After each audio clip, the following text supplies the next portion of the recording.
the founder Acharya Krishna Prabhupada ki jai. Jai Pada Panindacharya Bhakti Siddhanta Saraswati Thakur Maharaj Prabhupada ki jai. Ananta Koti Vaishnava Vrinda ki jai. Namacharya Shri Thakur ki jai. Prince Krishna Chaitanya Prabhu Nityananda Shri Advaita Gadadhar Srivasadi Gopal ki jai. Jai Shri Radha Krishna Gopinath Shyam Sundar Radha Krishna Gopinath ki jai. Vrindavana Vrindavan Dham ki jai. Navadvip Dham ki jai.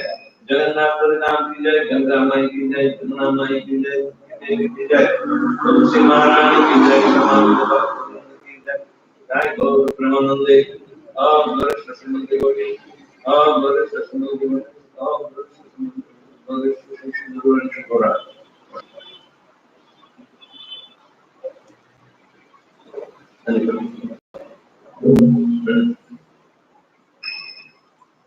ओम नमो भगवते वासुदेवाय। ओम नमो भगवते वासुदेवाय।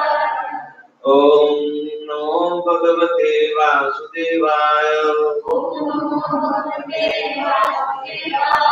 ओम नमो भगवते वासुदेवाय।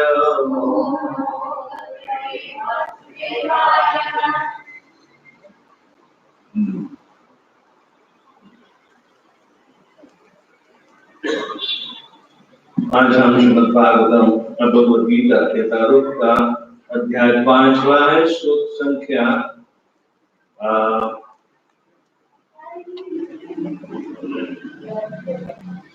20 और 21।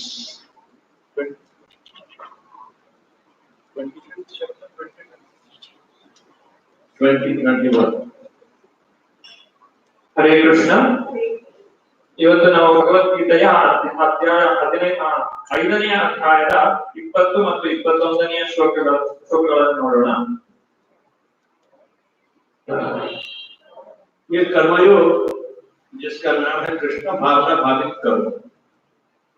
कर्मयोग यानी कि जो कुछ करते हैं वो सारा कर्मयोग नहीं बनता। ಕರ್ಮಯೋಗ ಅಂತ ಹೇಳಿದ್ರೆ ಕೃಷ್ಣನ ಸೇವೆಯಲ್ಲಿ ಮಾಡುವಂತಹ ಕರ್ಮ, ಎಲ್ಲಾ ಕರ್ಮಗಳನ್ನ ನಾವು ಕರ್ಮಯೋಗ ಅಂತ ಹೇಳಿ ಕರೀಲಿಕ್ಕೆ ಸಾಧ್ಯ ಇಲ್ಲ। जैसे कि मायावादी लोग कहते हैं कि आप फैक्ट्री में काम करो, आपका कर्म ही पूजा है। ಮಾಯವಾದಿಗಳು ಹೇಳುವಂತೆ ನೀವು ಫ್ಯಾಕ್ಟರಿಯಲ್ಲಿ ಕೆಲಸ ಮಾಡಿದ್ರು ಕೂಡ ನಿಮ್ಮ ಕರ್ಮವನ್ನ ಕರ್ಮಯೋಗ ಅಂತ ಹೇಳಿ ಕರೀತಾರೆ ಅಂತ ಹೇಳಿ ಅವರು ಹೇಳ್ತಾರೆ। योग का कोई बुनियाद नहीं और इसके साथ जुड़ा हुआ अगर है वो भी पता नहीं। ಅವರಿಗೆ ಯೋಗ ಅನ್ನುವ ಪದದ ಅರ್ಥ ಗೊತ್ತಿಲ್ಲ। ಯೋಗ ಅಂತ ಹೇಳಿದ್ರೆ ಜೋಡಿಸುವಂತಹದ್ದು, ಯಾರ ಜೊತೆಗೆ ಜೋಡಿಸಬೇಕು ಅನ್ನುವಂಥದ್ದು ಕೂಡ ಅವರಿಗೆ ಗೊತ್ತಿಲ್ಲ। एक कर्म करते करते फल प्राप्त करते हैं तो आसक्त बन जाते। ಕರ್ಮವನ್ನ ಮಾಡ್ತಾ ಇದ್ದಾಗ ಅದರಿಂದ ಫಲ ಬರ್ತದೆ ಮತ್ತು ಆ ಫಲಕ್ಕೆ ನಾವು ಆಸಕ್ತಿಯನ್ನ ಬೆಳೆಸಿಕೊಳ್ತೇವೆ। जबकि भगवान के लिए कर्म करना आसक्ति रहित होता है, कर्म बंधन से हमें छुड़वाता है और मुक्ति देता है। ನಾವು ಭಗವಂತನಿಗೋಸ್ಕರ ಕರ್ಮವನ್ನ ಮಾಡಿದಾಗ ಅದರಲ್ಲಿ ನಮಗೆ ಆಸಕ್ತಿ ಉಂಟಾಗುವುದಿಲ್ಲ, ಅದು ನಮಗೆ ಮುಕ್ತಿಯನ್ನ ನೀಡಲಿಕ್ಕೆ ಸುಲಭ ಮಾಡುತ್ತದೆ। तो मायावादी लोग कहते कर्म ही पूजा है, लेकिन किसकी पूजा है वो भी बता नहीं पाते। ಮಾಯವಾದಿಗಳು ಹೇಳುವಂತೆ ಕರ್ಮವೇ ಪೂಜೆ ಅಂತ ಹೇಳಿ ಹೇಳ್ತಾರೆ, ಆದ್ರೆ ಆ ಪೂಜೆ ಅದು ಯಾರ ಪೂಜೆ ಅಂತ ಹೇಳಿ ಅವರಿಗೆ ಗೊತ್ತಿಲ್ಲ। देखो यहाँ भगवान को भोग करना ये कर्मयोग है। ಇಲ್ಲಿ ಭಗವಂತನಿಗೆ ನಾವು ನೈವೇದ್ಯವನ್ನ ಅರ್ಪಿಸ್ತೇವೆ, ಇದು ಕರ್ಮಯೋಗ। यदि फैक्ट्री में क्या चढ़ाओ तो वो कह रहे हैं कि नहीं कर्म ही पूजा है, लेकिन किसकी पूजा जिसके लिए है वो भी नहीं। ನಾವು ಕಾರ್ಖಾನೆಯಲ್ಲಿ ಯಾರಿಗೆ ನೈವೇದ್ಯವನ್ನು ಮಾಡಲಿಕ್ಕೆ ಸಾಧ್ಯ? ಅಲ್ಲಿ ನಾವು ಪೂಜೆ ಅಂತ ಹೇಳಿದ್ರೆ पूजन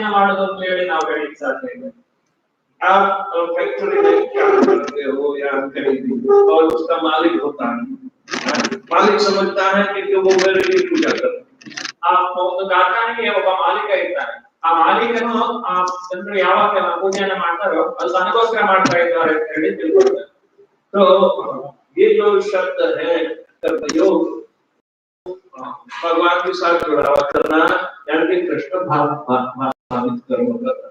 ಅದರಿಂದ ಕರ್ಮಯೋಗ ಅಂತ ಹೇಳಿದ್ರೆ ಅದು ಕೃಷ್ಣನಿಗೆ ಸಂಬಂಧಪಟ್ಟಂತಹ ಕರ್ಮವಾಗಿರಬೇಕು। ये करते हुए क्या परिणाम आता है वो भगवान समझाते हैं। ಈ ಕರ್ಮಯೋಗವನ್ನ ಮಾಡೋದ್ರಿಂದ ಏನಾಗ್ತದೆ ಅಂತ ಹೇಳಿ ನಮಗೆ ಭಗವಂತ ಇಲ್ಲಿ ತಿಳಿಸ್ಕೊಡ್ತಾರೆ। जबकि फैक्ट्री में कर्म करते करते जिंदगी भी बीत जाए फिर भी न तो किसी के साथ योग होता है न तो मुक्ति पाता है, वो तो बारंबार जन्म मरण का चक्कर में फिर से ನಾವು ಕಾರ್ಖಾನೆಯಲ್ಲಿ ಎಷ್ಟು ವರ್ಷ ಕಾಲ ಕೆಲಸ ಮಾಡಿದ್ರು ಕೂಡ ನಮಗೆ ಯಾರ ಜೊತೆಗೂ ಒಂದು ಸಂಪರ್ಕ ಏರ್ಪಡುವುದಿಲ್ಲ, ಭಗವಂತನ ಜೊತೆಗೆ ಆ ಯೋಗ ಅನ್ನುವಂಥದ್ದು ದೊರೆಯುವುದಿಲ್ಲ। ನಾವು ಜನ್ಮಾಂತರದ ಚಕ್ರದಲ್ಲಿ ಸಿಲುಕಿಯೇ ಇರಬೇಕಾಗ್ತದೆ। जब तक भगवान की प्रीति के लिए कर्म करना कर्म योग कहलाता है, उसमें जो कर्म करता है उसकी मानसिक स्थिति शारीरिक स्थिति भगवान के साथ जुड़ी है। ಕರ್ಮಯೋಗವನ್ನ ಮಾಡುವಂತಹ ಆ ಭಕ್ತನು ಆತನ ಮನಸ್ಸು ಅದು ಭಗವಂತನ ಯಾವಾಗಲೂ ಭಗವಂತನ ಧ್ಯಾನದಲ್ಲಿ ನೆಲೆ ನಿಲ್ಲಿಸುತ್ತದೆ। तो जुड़ा हुआ करना तो साबित होगा नहीं, ಅದರಿಂದ ನಾವು ಯಾವ ಜೊತೆಗಾದ್ರೂ ಒಂದು ಸಂಪರ್ಕವನ್ನ ಬೆಳೆಸಿಕೊಳ್ಳಲೇಬೇಕು। लेकिन इसमें ऐसे प्रयत्न करने वाले भक्त किस तरह वो छुटकारा पाता है भवबंधन से, उसके लिए भी और उसका चरित्र का वर्णन आवश्यक है। ಯಾರೋ ಭಕ್ತ ಆ ಒಂದು ಯೋಗವನ್ನ ಕರ್ಮಯೋಗವನ್ನ ಮಾಡ್ತಾನೋ ಅವನು ಯಾವ ರೀತಿಯಾಗಿ ತನ್ನ ಕರ್ಮ ಬಂಧನದಿಂದ ಮುಕ್ತಿಯನ್ನ ಹೊಂದುತ್ತಾನೋ ಅದರ ಬಗ್ಗೆ ಈಗ ನಾವು ಚರ್ಚೆ ಮಾಡೋಣ। इनके अगले श्लोक में भगवान बताते हैं कि जिनके मन एकत्व तथा संताप में स्थिर है उन्होंने जन्म तथा मृत्यु के बंधनों से पहले ही जीत लिया है, वे ब्रह्म के समान निर्दोष हैं और सदा ब्रह्म में ही स्थित रहते हैं। ಹಿಂದಿನ 19ನೇ ಶ್ಲೋಕದಲ್ಲಿ ನೋಡುವಂತೆ ಯಾರ ಮನಸ್ಸು ಸ್ಥಿರವಾಗಿದ್ದು ಸಮಭಾವದಲ್ಲಿ ನೆಲೆಸಿರುವುದೋ ಅವರು ಆಗಲೇ ಹುಟ್ಟು ಸಾವುಗಳ ಸ್ಥಿತಿಯನ್ನು ಗೆದ್ದಿರುತ್ತಾರೆ, ಅವರು ಬ್ರಹ್ಮನಂತೆ ದೋಷರಹಿತರು, ಆದುದರಿಂದ ಅವರು ಆಗಲೇ ಬ್ರಹ್ಮನಲ್ಲಿ ಸ್ಥಿತರಾಗಿರುತ್ತಾರೆ। भगवान एक भक्त की स्थिति का वर्णन करते हैं, ಭಗವಂತನು ಇಲ್ಲಿ ಭಕ್ತನ ಸ್ಥಿತಿಯನ್ನ ವರ್ಣಿಸ್ತಾ ಇದ್ದಾರೆ। जबकि फैक्ट्री में कर्म कर रहा व्यक्ति की मन की स्थिति क्या चंचल होगी, क्या क्या परेशानी करती होगी। ಕಾರ್ಖಾನೆಯಲ್ಲಿ ಕೆಲಸ ಮಾಡ್ತಾ ಇರುವಂತಹ ವ್ಯಕ್ತಿಯ ಮನಸ್ಸು ತುಂಬಾ ಚಂಚಲವಾಗಿರ್ತದೆ, ಅದು ಭಕ್ತಿಗೆ ಅನುಕೂಲವಾಗಿರುವುದಿಲ್ಲ। अभी ये स्थिति का वर्णन समझो। ಈಗ ಆ ಒಂದು ಸ್ಥಿತಿಯ ಬಗ್ಗೆ ನಾವು ನೋಡೋಣ। 20वें श्लोक में कहते हैं भगवान के न प्रहस्येत प्रियम प्राप्य नो विजेत प्राप्य चा प्रियम स्थिर बुद्धि सम्मूढ़ो ब्रह्मविद् ब्रह्मणि स्थितः। जो न तो प्रिय वस्तु को पाकर हर्षित होता है न अप्रिय को पाकर विचलित होता है, जो स्थिर बुद्धि है, जो मोह रहित है और भगवत दया में को जानने वाला है, वह पहले से ही ब्रह्म में स्थिर रहता है। 20ನೇ ಶ್ಲೋಕದಲ್ಲಿ ಹೇಳಿರುವಂತೆ ಪ್ರಿಯವಾದುದನ್ನು ಸಾಧಿಸಿದಾಗ ಹರ್ಷಿಸದಿರುವವನು, ಅಪ್ರಿಯವಾದುದನ್ನು ಪಡೆದಾಗ ಶೋಕಿಸದಿರುವವನು, ಸ್ಥಿರ ಬುದ್ಧಿಯುಳ್ಳವನು, ದಿಗ್ಭ್ರಮೆ ಹೊಂದದವನು, ಭಗವದ್ ವಿಜ್ಞಾನವನ್ನು ತಿಳಿದವನು ಆದ ಮನುಷ್ಯನು ಆಗಲೇ ಆಧ್ಯಾತ್ಮಿಕ ನೆಲೆಯಲ್ಲಿ ಸ್ಥಿತನಾಗಿದ್ದಾನೆ।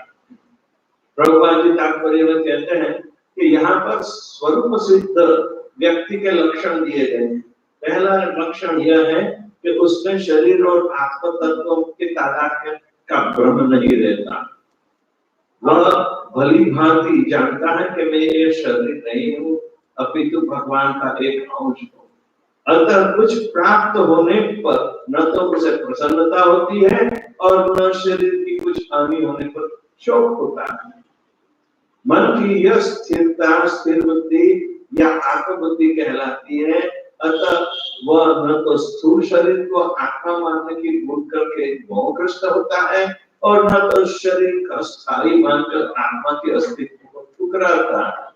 इस ज्ञान के कारण वह परम सत्य अर्थात ब्रह्म परमात्मा तथा भगवान के ज्ञान को भली भांति जान लेता है।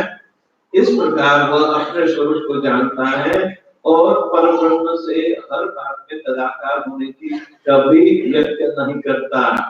इसे ब्रह्म साक्षात्कार या आत्मा साक्षात कहते हैं। ऐसी स्थिर बुद्धि कृष्ण भावना बुद्धि कहलाती है। ತಿಳಿಸಿರುವಂತೆ ಆತ್ಮ ಸಾಕ್ಷಾತ್ಕಾರವನ್ನು ಸಾಧಿಸಿದ ಮನುಷ್ಯನ ಲಕ್ಷಣಗಳನ್ನು ಇಲ್ಲಿ ಹೇಳಲಾಗಿದೆ। ದೇಹವನ್ನೇ ಆತ್ಮವೆಂದು ತಪ್ಪಾಗಿ ಗುರುತಿಸುವ ಮಾಯೆಗೆ ಒಳಗಾಗುವುದಿಲ್ಲ ಎನ್ನುವುದು ಮೊದಲನೆಯ ಲಕ್ಷಣ. ತಾನು ದೇಹವಲ್ಲ, ದೇವೋತ್ತಮ ಪರಮಪುರುಷನ ಒಂದು ಪ್ರತ್ಯೇಕ ಭಾಗ ಎಂದು ಅವನಿಗೆ ಸಂಪೂರ್ಣವಾಗಿ ತಿಳಿದಿರುತ್ತದೆ. ಆದುದರಿಂದ ಆತನು ಏನನ್ನಾದರೂ ಸಾಧಿಸಿದಾಗ ಹಿಗ್ಗುವುದಿಲ್ಲ, ತನ್ನ ದೇಹಕ್ಕೆ ಸಂಬಂಧಿಸಿದ ಏನನ್ನಾದರೂ ಕಳೆದುಕೊಂಡಾಗ ಹುಟ್ಟುವುದಿಲ್ಲ. ಇದಕ್ಕೆ ಸ್ಥಿರ ಬುದ್ಧಿ ಎಂದು ಹೆಸರು. ಆದುದರಿಂದ ಅವನು ಜಡದೇಹವನ್ನು ಆತ್ಮವೆಂದು ತಪ್ಪಾಗಿ ತಿಳಿದು ದಿಗ್ಭ್ರಮೆ ಹೊಂದುವುದಿಲ್ಲ, ದೇಹವು ಶಾಶ್ವತವೆಂದು ಭಾವಿಸುವುದಿಲ್ಲ ಮತ್ತು ಆತ್ಮನ ಅಸ್ತಿತ್ವವನ್ನು ಕಡೆಗಣಿಸುವುದಿಲ್ಲ. ಇದರಿಂದ ಅವನು ಪರಮ ಸತ್ಯದ ಸಂಪೂರ್ಣ ವಿಜ್ಞಾನವನ್ನು ಬ್ರಹ್ಮನ್ ಎಂದರೆ ಬ್ರಹ್ಮನ್, ಪರಮಾತ್ಮ ಮತ್ತು ಭಗವಂತನನ್ನು ತಿಳಿದುಕೊಳ್ಳುವ ಮಟ್ಟಕ್ಕೆ ಏರುತ್ತಾನೆ.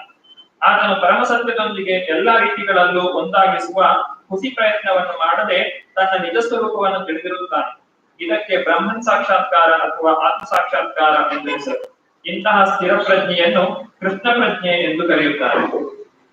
ಓಂ ಜ್ಞಾನತಿಮಿರಂಧಸ್ಯ ಜ್ಞಾನಂಜನಶಲಾಕಯ ಚಕ್ಷುರ್ಮಿಲಿತಂ ಯೇನ ತಸ್ಮೈ ಶ್ರೀ ಗುರುವೇ ನಮಃ. ಶ್ರೀ ಚೈತನ್ಯ ಮನೋಭೀಷ್ಟಂ ಸ್ಥಾಪಿತಂ ಯೇನ ಭೂತಲೆ ಸ್ವಯಂ ರೂಪಕದಾ ಮಹ್ಯಂ ದದಾತಿ ಸ್ವಪದಾಂತಿಕಂ.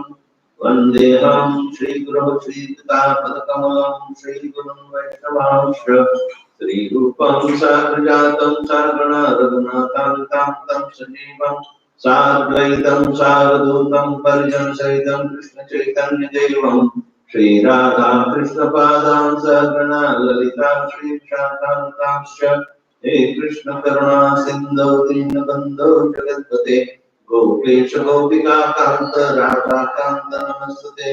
तप्त कांचन गौरांगी राधे वृंदावनेश्वरी वृषभानुसुते देवी प्रणमामि हरिप्रिये।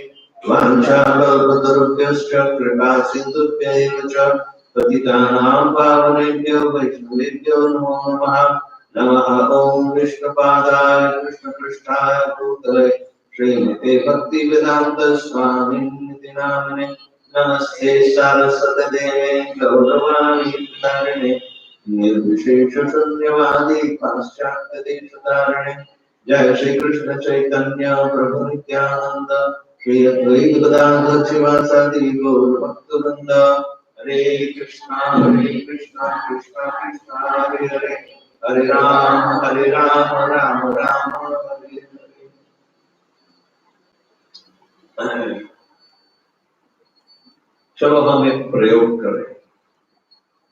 प्रयोग ಮಾಡೋಣ। हर एक व्यक्ति अपने मन में ये चिंतन करे कि ये मैं शरीर नहीं, मैं अंश हूँ भगवान का जो आत्मा कहलाता है, और आत्मा शरीर से पृथक है। ನಾವೆಲ್ಲರೂ ಕೂಡ ಈಗ ಮನಸ್ಸಿನಲ್ಲೇ ಯೋಚನೆ ಮಾಡೋಣ, ನಾವು ಯಾರು ಕೂಡ ಈ ದೇಹ ಅಲ್ಲ, ಆದ್ರೆ ನಾವು ಒಂದು ಭಗವಂತನ ಅಂಶವಾಗಿದ್ದೇವೆ, ಆ ಅಂಶವನ್ನ ಆತ್ಮ ಅಂತ ಹೇಳಿ ಕರೆಯುತ್ತೇವೆ। ಎಲ್ಲರೂ ಕೂಡ ಮನಸ್ಸಿನಲ್ಲಿ ಈ ರೀತಿಯಾಗಿ ಯೋಚನೆ ಮಾಡಿ ध्यान लगा के चिंतन करो। 2 मिनट देता हूँ। 2 ನಿಮಿಷ ಎಲ್ಲರೂ ಧ್ಯಾನದಲ್ಲಿ ಕುಳಿತು ಈ ರೀತಿಯಾಗಿ ಯೋಚನೆ ಮಾಡಿ। मैं ये शरीर नहीं हूँ, मैं आत्मा हूँ, भगवान का अंश हूँ, और मैं शरीर से अलग हूँ। ನಾನು ದೇಹ ಅಲ್ಲ, ನಾನು ಭಗವಂತನ ಅಂಶವಾಗಿದ್ದೇನೆ, ನಾನು ಆತ್ಮನಾಗಿದ್ದೇನೆ।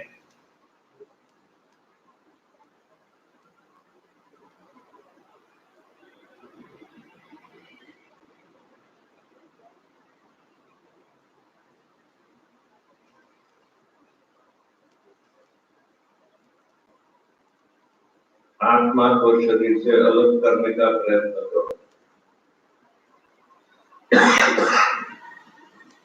ಆತ್ಮನನ್ನ ಶರೀರದಿಂದ ಪ್ರತ್ಯೇಕಿಸಲಿಕ್ಕೆ ಪ್ರಯತ್ನ ಮಾಡಿ।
क्या आप अपनी आत्मा को शरीर से अलग करने में सफल हुए हैं?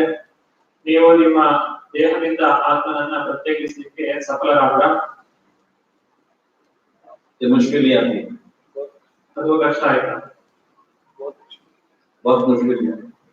इसका मतलब है आत्मा शरीर पर इतना आसक्त है और वो आसक्ति का बंधन इतना ताकत वाला है कि हम अपने मन से चारों अलग करने का भी जबरदस्ती करते हैं, फिर भी तो इस तरह हमें प्रयत्न करने में सफलता यदि नहीं मिलती है तो क्या ये योग इस कलयुग, इस युग के लिए क्या आवश्यक है? ನಾವು ದೇಹವನ್ನ ಪ್ರತ್ಯೇಕಿಸಲಿಕ್ಕೆ ಆತ್ಮನಿಂದ ಎಷ್ಟೇ ಪ್ರಯತ್ನ ಪಟ್ಟರು ಕೂಡ ಮನಸ್ಸಿಗೆ ಅದರ ಆ ದೇಹದ ಮೇಲೆ ಎಷ್ಟೊಂದು ಆಸಕ್ತಿ ಇದೆ ಅನ್ನುವಂಥದ್ದು ನಮಗೆ ತಿಳಿದು ಬರ್ತದೆ. ಆದ್ರೆ ನಮಗೆ ಸಾಧ್ಯ ಇಲ್ಲ ಅಂತ ಹೇಳಿ ಅದನ್ನ ಹಾಗೆ ಬಿಟ್ಟು ಬಿಡುವಂತಹ ಒಂದು ಪ್ರಕ್ರಿಯೆ ಅಲ್ಲ. ಈ ಕಲಿಯುಗಕ್ಕೆ ಹೇಳಿದಂತಹ ಮಾರ್ಗ ಅಂತ ಹೇಳಿದ್ರೆ,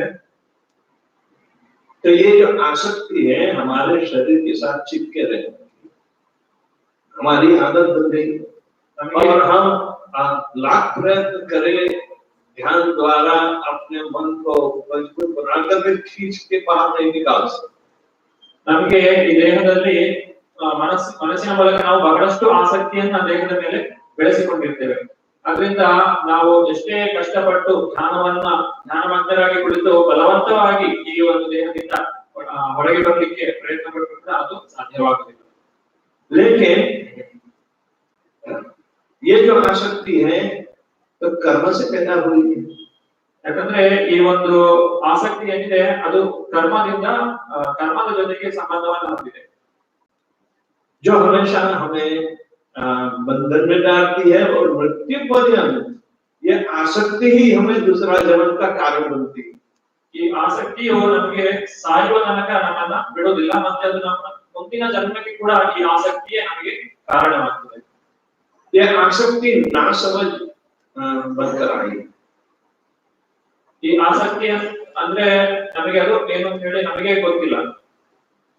क्योंकि आत्मा भगवान का अंश है, हम सैद्धांतिक रूप से मानते हैं, लेकिन शरीर भगवान की एक अपरा प्रकृति है, इनका अंश है, तो दोनों में तालमेल नहीं है।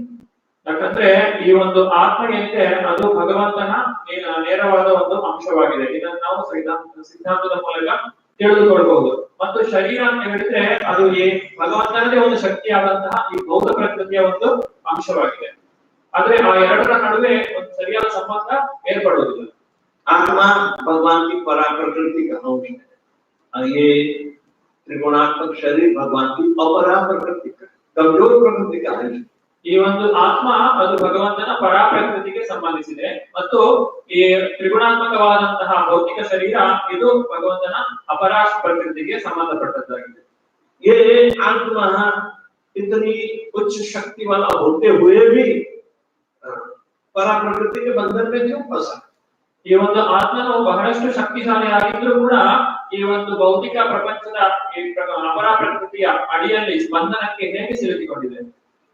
तो अपरा प्रकृति की कोई निर्बल प्रकृति नहीं है। अपरा प्रकृति ಕೂಡ ಅದು ಶಕ್ತಿಹೀನವಾದಂತಹ ಒಂದು ಪ್ರಕೃತಿ ಅಲ್ಲ, क्योंकि वो भी भगवान की शक्ति है और भगवान की अध्यक्षता में काम करती है। ಯಾಕಂದ್ರೆ ಅದು ಕೂಡ ಭಗವಂತನದೇ ಶಕ್ತಿಯಾಗಿದೆ ಮತ್ತು ಭಗವಂತನ ಒಂದು ನಿರ್ದೇಶನದ ಮೂಲಕವೇ ಕೆಲಸ ಮಾಡ್ತಾ ಇದೆ. वो स्वतंत्र नहीं, भगवान की इच्छा के अनुसार काम करती है। अपरा प्रकृति ಕೂಡ ಸ್ವತಂತ್ರವಾಗಿ ಕೆಲಸ ಮಾಡ್ತಾ ಇಲ್ಲ, ಅದು ಕೂಡ ಭಗವಂತನ ನಿರ್ದೇಶನದ ಪ್ರಕಾರನೇ ಕೆಲಸ ಮಾಡ್ತಾ ಇದೆ. तो इस तथ्य पर हम कब तक ना समझ रहेंगे? ನಾವು ಎಲ್ಲಿಯವರೆಗೆ ಈ ವಿಷಯವನ್ನು ತಿಳಿದುಕೊಳ್ಳುವುದಿಲ್ವೋ तब इसीलिए भगवान की परा प्रकृति में यदि आना है, हमारी आत्मा को मजबूत करना है, तो भगवान की परा प्रकृति वाली सेवा या कर्म अपनाने चाहिए। ಭಗವಂತನ ಈ ಒಂದು ಪರಾ ಪ್ರಕೃತಿಯನ್ನು ಅರ್ಥ ಮಾಡಿಕೊಳ್ಳಬೇಕು ಅಂತ ಹೇಳಿದ್ರೆ ನಾವು ಭಗವಂತನ ಪರಾ ಪ್ರಕೃತಿಗೆ ಸಂಬಂಧಪಟ್ಟಂತಹ ಕರ್ಮಯೋಗವನ್ನ ನಾವು ಮಾಡಬೇಕು. भगवान की परा प्रकृति की जो कर्तव्य है वो भगवान की निजी सेवा, भगवान का नाम, भगवान के लिए प्रभुपाद जी का पुस्तकों का वितरण करना, जो भगवान के लिए हम ज्ञान दान देते हैं और सब प्रकार की भक्तिमय जो प्रवृत्ति है वो परा प्रकृति भगवान ಭಗವಂತನ ಪರಾಪ್ರಕೃತಿಗೆ ಸಂಬಂಧಪಟ್ಟಂತಹ ಕಾರ್ಯಗಳು ಅಂತ ಹೇಳಿದ್ರೆ ನಾವು ಭಗವಂತನಿಗೆ ನೈವೇದ್ಯವನ್ನು ಅರ್ಪಿಸುವಂತದ್ದು, ಭಗವಂತನ ನಾಮಜಪವನ್ನ ಸಂಕೀರ್ತನೆಯನ್ನ ಮಾಡುವಂತದ್ದು, ಪ್ರಭುಪಾದರ ಪುಸ್ತಕಗಳನ್ನ ವಿತರಿಸುವಂತದ್ದು, ಜ್ಞಾನವನ್ನ ಜನರಿಗೆ ನೀಡುವಂತಹದ್ದು, ಇವುಗಳೆಲ್ಲವೂ ಕೂಡ ಪರಾಪ್ರಕೃತಿಗೆ ಸಂಬಂಧಿಸಿದ ಕರ್ಮಗಳಾಗಿದೆ. हम मंदिर में आते हैं, मंदिर की सेवा करते हैं, ये सारी सेवा परा प्रकृति, इसीलिए मंदिर तरफ हम आते नहीं तो अन्य हेतु होता ही। ನಾವು ಈ ಮಂದಿರಕ್ಕೆ ಬರ್ತೇವೆ ಮತ್ತು ಇಲ್ಲಿ ಭಗವಂತನ ಸೇವೆಯನ್ನ ಮಾಡ್ತೇವೆ, ಇದೆಲ್ಲವೂ ಕೂಡ ಪರಾಪ್ರಕೃತಿಗೆ ಸಂಬಂಧಿಸಿದಂತಹ ಸೇವೆಯಾಗಿದೆ. ಇದಕ್ಕೆ ಇದನ್ನ ಈ ಒಂದು ವಿಷಯವನ್ನ ಬಿಟ್ಟರೆ ಇಲ್ಲಿಗೆ ಬರ್ಲಿಕ್ಕೆ ಬೇರೆ ಯಾವ ಕಾರಣಗಳು ಇರೋದಿಲ್ಲ. तो धीरे धीरे आत्मा परा प्रकृति के ही कर्तव्य करेगा तो वो शरीर के संबंध को नगण्य करेगा. ಈ ರೀತಿಯಾಗಿ ನಿರಂತರವಾಗಿ ನಾವು ಭಗವಂತನ ಕಾರ್ಯಗಳನ್ನೇ ಮಾಡ್ತಾ ಇದ್ರೆ ಈ ಆತ್ಮವು ಈ ಶರೀರದ ಸಂಬಂಧವನ್ನ ಮರೆತು ಬಿಡಲಿಕ್ಕೆ ಸಾಧ್ಯವಾಗ್ತದೆ. जैसे परा प्रकृति की सेवा अपने जीवन में ज्यादा से ज्यादा आती है तो उतनी ही कम वो शरीर आसक्ति वाली बनती है. ನಾವು ಪರಾಪ್ರಕೃತಿಯ ಸೇವೆಯನ್ನ ಎಷ್ಟು ಹೆಚ್ಚಾಗಿ ಮಾಡ್ತೇವೋ ಅದೇ ರೀತಿ ಅದೇ ಪ್ರಮಾಣದಲ್ಲಿ ನಮ್ಮ ಈ ಒಂದು ಅಪರ ಪ್ರಕೃತಿಗೆ ಇರುವಂತಹ ಒಂದು ಆಸಕ್ತಿಯು ಕಡಿಮೆ ಆಗ್ತಾ ಹೋಗ್ತದೆ. तो उसके मन बुद्धि और अहंकार भी कितने बिगड़ जाते हैं कि वो शरीर के बंधन में से छूटना चाहता है, अपने आप को ऊपर उठा हुआ मानता है और भगवान की प्रकृति में ही आनंद लेना चाहता है. ये अपरा प्रकृति वाले जो संबंध सामाजिक रिवाज इत्यादि में वो रुचि कम रखता है. ಈ ರೀತಿಯಾಗಿ ನಿರಂತರವಾಗಿ ನಾವು ಪರಾಪ್ರಕೃತಿಯ ಸೇವೆಯನ್ನ ಮಾಡೋದ್ರಿಂದ ನಮ್ಮ ಮನ ಬುದ್ಧಿ ಮತ್ತು ಅಹಂಕಾರಗಳು ಈ ಪರಾಪ್ರಕೃತಿಯ ಸೇವೆಯಲ್ಲಿಯೇ ನಿರಂತರವಾಗಿ ಮಂದರಾಗಲಿಕ್ಕೆ ಅದು ಪ್ರಯತ್ನ ಪಡ್ತದೆ ಮತ್ತು ಅದರಲ್ಲಿಯೇ ತನ್ನ ಆನಂದವನ್ನ ಪಡೆಯುತ್ತದೆ. ನಿಧಾನವಾಗಿ ಈ ಅಪರಾಪ್ರಕೃತಿಗೆ ಇರುವಂತಹ ತನ್ನ ಸಂಬಂಧವನ್ನ ಅದು ಮರೆತು ಬಿಡಲಿಕ್ಕೆ ಶುರು ಮಾಡ್ತದೆ. तो यहाँ परा प्रकृति के सारे सेवा कार्य करके आत्मा अपनी मूल स्थिति जो है उस पर आता है. वो स्वरूप स्थिति कहते हैं. ಈ ಒಂದು ಪರಾಪ್ರಕೃತಿಯ ಸೇವೆಯನ್ನ ಮಾಡುವುದರ ಮೂಲಕ ಆ ಆತ್ಮನು ತನ್ನ ನಿಜವಾದಂತಹ ಸ್ಥಿತಿ ಏನು ಅಂತ ಹೇಳಿ ತಿಳ್ಕೊಳ್ತದೆ. ಇದನ್ನ ನಾವು ಸ್ವರೂಪ ಸ್ಥಿತಿ ಅಂತ ಹೇಳಿ ಕರೀತೇವೆ. अपनी मूल प्रकृति में हमें स्थिर रहना यानी अपने स्वदेश लौट जाना, तभी तो हमारी सब प्रकार के चैन की प्राप्ति हो सकती है. ನಾವು ನಮ್ಮ ಸ್ವರೂಪ ಸ್ಥಿತಿಯನ್ನ ಪಡೆಯುವಂತಹದ್ದು ಮತ್ತು ಹೇಗೆ ನಮ್ಮ ನಿಜವಾದಂತಹ ಧಾಮಕ್ಕೆ ಹಿಂದಿರುಗುವಂತಹದ್ದು ಅದು ನಮಗೆ ಒಳಿತನ್ನು ಮಾಡುವಂತಹ ಒಂದು ಕಾರ್ಯವಾಗಿದೆ. नहीं तो यही शरीर में परदेश पे रहते हैं ऐसा अनुभव. ಯಾಕಂದ್ರೆ ಈ ಶರೀರ ಅನ್ನುವಂತಹದ್ದು ಇದು ನಮಗೆ ಒಂದು ವಿದೇಶ ಇದ್ದ ಹಾಗೆ, ಇದು ನಮ್ಮದಲ್ಲದೆ ಇರುವಂತಹ ಒಂದು ವಸ್ತುವಾಗಿದೆ. जो अपना देश नहीं है वहां फंसे. ನಾವು ನಮ್ಮದಲ್ಲದೆ ಇರುವಂತಹ ಒಂದು ಸ್ಥಳದಲ್ಲಿ ಸಿಕ್ಕಿ ಹಾಕಿಕೊಂಡಿದ್ದೇವೆ. इसी तरह जो सचमुच परदेश गए हैं इनको पूछो न घर के हैं न घाट के. ಈಗ ಯಾರಾದ್ರೂ ವಿದೇಶಕ್ಕೆ ಹೋಗಿ ಬಂದಿದ್ರೆ ಅವರನ್ನ ಕೇಳಿ ನೀವು ಆ ದೇಶಕ್ಕೆ ಸೇರಿದವರು ಅಥವಾ ಇಂಡಿಯಾವರು ಅಂತ. वो अपनी मूल स्थिति को पहचान करते अपनी संस्कृति वाली कंपनी ढूंढता है और अपने बच्चों को उनका पालन पोषण करने के लिए ऐसा समाज ढूंढता है, नहीं तो मंदिर बना देता है. वो ಅಲ್ಲಿ ಹೋದ ನಂತರ ಅವರು ನಮ್ಮ ಒಂದು ಸಂಸ್ಕೃತಿಯ ಜನರನ್ನ ಹುಡುಕ್ಲಿಕ್ಕೆ ಪ್ರಯತ್ನಿಸ್ತಾರೆ. ಅಲ್ಲಿ ಅಂತಹ ಜನರ ಜೊತೆಗೆ ಸಂಘವನ್ನ ಬೆಳೆಸಿಕೊಳ್ಳಿಕ್ಕೆ ಪ್ರಯತ್ನಿಸ್ತಾರೆ ಮತ್ತು ಅವರು ಹೋದ ಸ್ಥಳದಲ್ಲೇ ತಮ್ಮ ಒಂದು ಸಂಸ್ಕೃತಿಯನ್ನ ಬೆಳೆಸಲಿಕ್ಕೆ ಕೂಡ ಅವರು ಪ್ರಯತ್ನಿಸ್ತಾರೆ ಮತ್ತು ಅಲ್ಲೇ ಒಂದು ದೇವಸ್ಥಾನವನ್ನು ಕೂಡ ಕಟ್ಟುವಂತಹ ಕಾರ್ಯಗಳನ್ನು ಮಾಡ್ತಾರೆ. तो भगवान की अंतरंगा शक्ति में हमेशा हमारे कर्तव्य बने रहे तो भगवान के साथ सीधा जुड़ाव हो सकता है.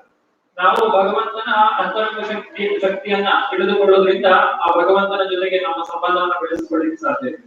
तो इसी तरह हमारी भगवत भावना कृष्ण भावना जागृत हमेशा रहती है और कृष्ण भावना के अतिरिक्त वो कुछ पसंद नहीं करते। ಈ ರೀತಿಯಾಗಿ ನಮ್ಮ ಕಾರ್ಯವನ್ನ ಬೆಳೆಸಿಕೊಳ್ಳೋದ್ರಿಂದ ನಮಗೆ ಈ ಕೃಷ್ಣ ಪ್ರಜ್ಞೆಯಲ್ಲಿಯೇ ನಮ್ಮ ಸಂಪೂರ್ಣ ಆಸಕ್ತಿಯು ಬೆಳೆಯುತ್ತದೆ. ಮತ್ತೆ ಇದರಿಂದ ಹೊರಗೆ ಹೋಗಿ ಯಾವುದೇ ಕೆಲಸವನ್ನು ಮಾಡುವುದರಲ್ಲಿ ನಮಗೆ ಆಸಕ್ತಿಯು ಕಾಣುವುದಿಲ್ಲ. एक भक्त अपना खुद का परिवर्तन कर सकता है, भौतिकता में से निकल करके आध्यात्मिकता की प्रकृति में आ सकता है। वो सारी दुनिया को शायद आध्यात्मिक न बनावे। ಒಬ್ಬ ವ್ಯಕ್ತಿಯು, ಒಬ್ಬ ಭಕ್ತನು ತನ್ನನ್ನು ತಾನು ಆ ಒಂದು ಅಪರಾಶಕ್ತಿಯಿಂದ ಪರಾಶಕ್ತಿಗೆ ತನ್ನನ್ನು ತಾನು ಪರಿಸಿಕೊಳ್ಳಬಹುದು. ಇಡೀ ಪ್ರಪಂಚವನ್ನು ಆತನಿಗೆ ಬದಲಾಯಿಸಲಿಕ್ಕೆ ಸಾಧ್ಯವಾಗದೇ ಇರಬಹುದು. तो जो अपना सचमुच कल्याण करने के लिए निकला है और दूसरों का भी कर सकता है। ಮತ್ತು ಯಾರು ತನ್ನನ್ನು ತಾನು ಈ ಒಂದು ಪರಾಪ್ರಕೃತಿಗೆ ಬಗೆಸಲಿಕ್ಕೆ ಆತನು ಪ್ರಯತ್ನಿಸ್ತಾನೋ, ಆತನಿಗೆ ಇಚ್ಛೆ ಇದೆಯೋ, ಆತನು ಬೇರೆಯವರನ್ನು ಕೂಡ ಕರೆದುಕೊಂಡು ಬರಲಿಕ್ಕೆ ಸಾಧ್ಯ ಇದೆ. तो एक दृष्टि से देखो, वो अंदर से भगवान की पराप्रकृति में रहता है, लेकिन बाहर बहिरंगा प्रकृति में जो सब है उनके साथ के साथ व्यवहार करेगा। ಒಬ್ಬ ವ್ಯಕ್ತಿಯು ಈ ಪರಾಪ್ರಕೃತಿಗೆ ಬಂದ ನಂತರ ಆತನು ತಾನು ಯಾವಾಗಲೂ ಪರಾಪ್ರಕೃತಿಯಲ್ಲೇ ಇರಬೇಕು ಅಂತ ಹೇಳಿ ಬಯಸ್ತಾನೆ, ಅಂದ್ರೆ ಭಗವಂತನ ಭಕ್ತಿಯಲ್ಲೇ ಇರಬೇಕು ಅಂತ ಹೇಳಿ ಬಯಸ್ತಾನೆ. ಆದ್ರೆ ಹೊರಗಡೆ ಅಪರಾಪ್ರಕೃತಿ ಇದೆ, ಅಂದ್ರೆ ಭೌತಿಕ ಪ್ರಪಂಚ ಇದೆ, ಜನರು ಭೌತಿಕವಾಗಿದ್ದಾರೆ. ಅವರ ಜೊತೆಗೆ ಆತನು ಯಾವ ರೀತಿ ಸಂಬಂಧವನ್ನು ಇಟ್ಟುಕೊಳ್ಳಲಿಕ್ಕೆ ಸಾಧ್ಯ ಇದೆ? प्रपंच वाली बुद्धि, प्रपंच वाली सारी क्रियाएं, प्रपंच से ही युक्त सारा सामाजिक जीवन बाहर है। जैसे मंदिर के बाहर निकलोगे तो प्रपंच की बुद्धि, ಪ್ರಪಂಚದ ಹೊರಗಡೆ ಇರುವಂತಹ ವ್ಯಕ್ತಿಗಳೆಲ್ಲರೂ ಕೂಡ ಭೌತಿಕವಾದಂತಹ ಒಂದು ಮನಸ್ಥಿತಿಯಲ್ಲಿ ಇರ್ತಾರೆ. ನಾವು ಅವರಲ್ಲಿ ಬರೀ ಭೌತಿಕವಾದಂತಹ ವಿಷಯ ವಸ್ತುಗಳನ್ನೇ ಕಾಣಬಹುದು. तो एक सीनियर डिवोटी यानी कि जो अधिकारी होता है, मध्यम अधिकारी, सीनियर डिवोटी कहता है। तो मध्यम अधिकारी भक्त के लिए ये दोनों प्रकृति में संतुलन बनाए रखना होता है। ಒಬ್ಬ ವ್ಯಕ್ತಿಯು ಮಧ್ಯಮಾಧಿಕಾರಿ ಹಂತದಲ್ಲಿ ಇರುವಾಗ, ಅಂದ್ರೆ ತಾನು ಕೂಡ ಭಗವಂತನ ಭಕ್ತಿಯನ್ನ ಮಾಡ್ತಾ ಇದ್ದಾನೆ, ಇತರರಿಗೂ ಅದನ್ನ ಅದನ್ನು ಕಲಿಸಿಕೊಡ್ತಾ ಇದ್ದಾನೆ. ಇಂತಹ ವ್ಯಕ್ತಿಗಳನ್ನ ಮಧ್ಯಮ ಅಧಿಕಾರಿಗಳು ಅಂತ ಹೇಳಿ ಕರೀತಾರೆ. ಈ ಮಧ್ಯಮ ಅಧಿಕಾರಿಗಳಿಗೆ ತನ್ನ ಭಕ್ತಿಯನ್ನ ಬೆಳೆಸಿಕೊಳ್ಳುವುದರ ಜೊತೆಗೆ ಹೊರಗಡೆ ಇರುವಂತಹ ಭೌತಿಕ ವ್ಯಕ್ತಿಗಳ ಜೊತೆ ಯಾವ ರೀತಿ ವ್ಯವಹಾರ ಮಾಡಬೇಕು ಅನ್ನೋದು ಕೂಡ ಅವರಿಗೆ ತಿಳಿದಿರಬೇಕು.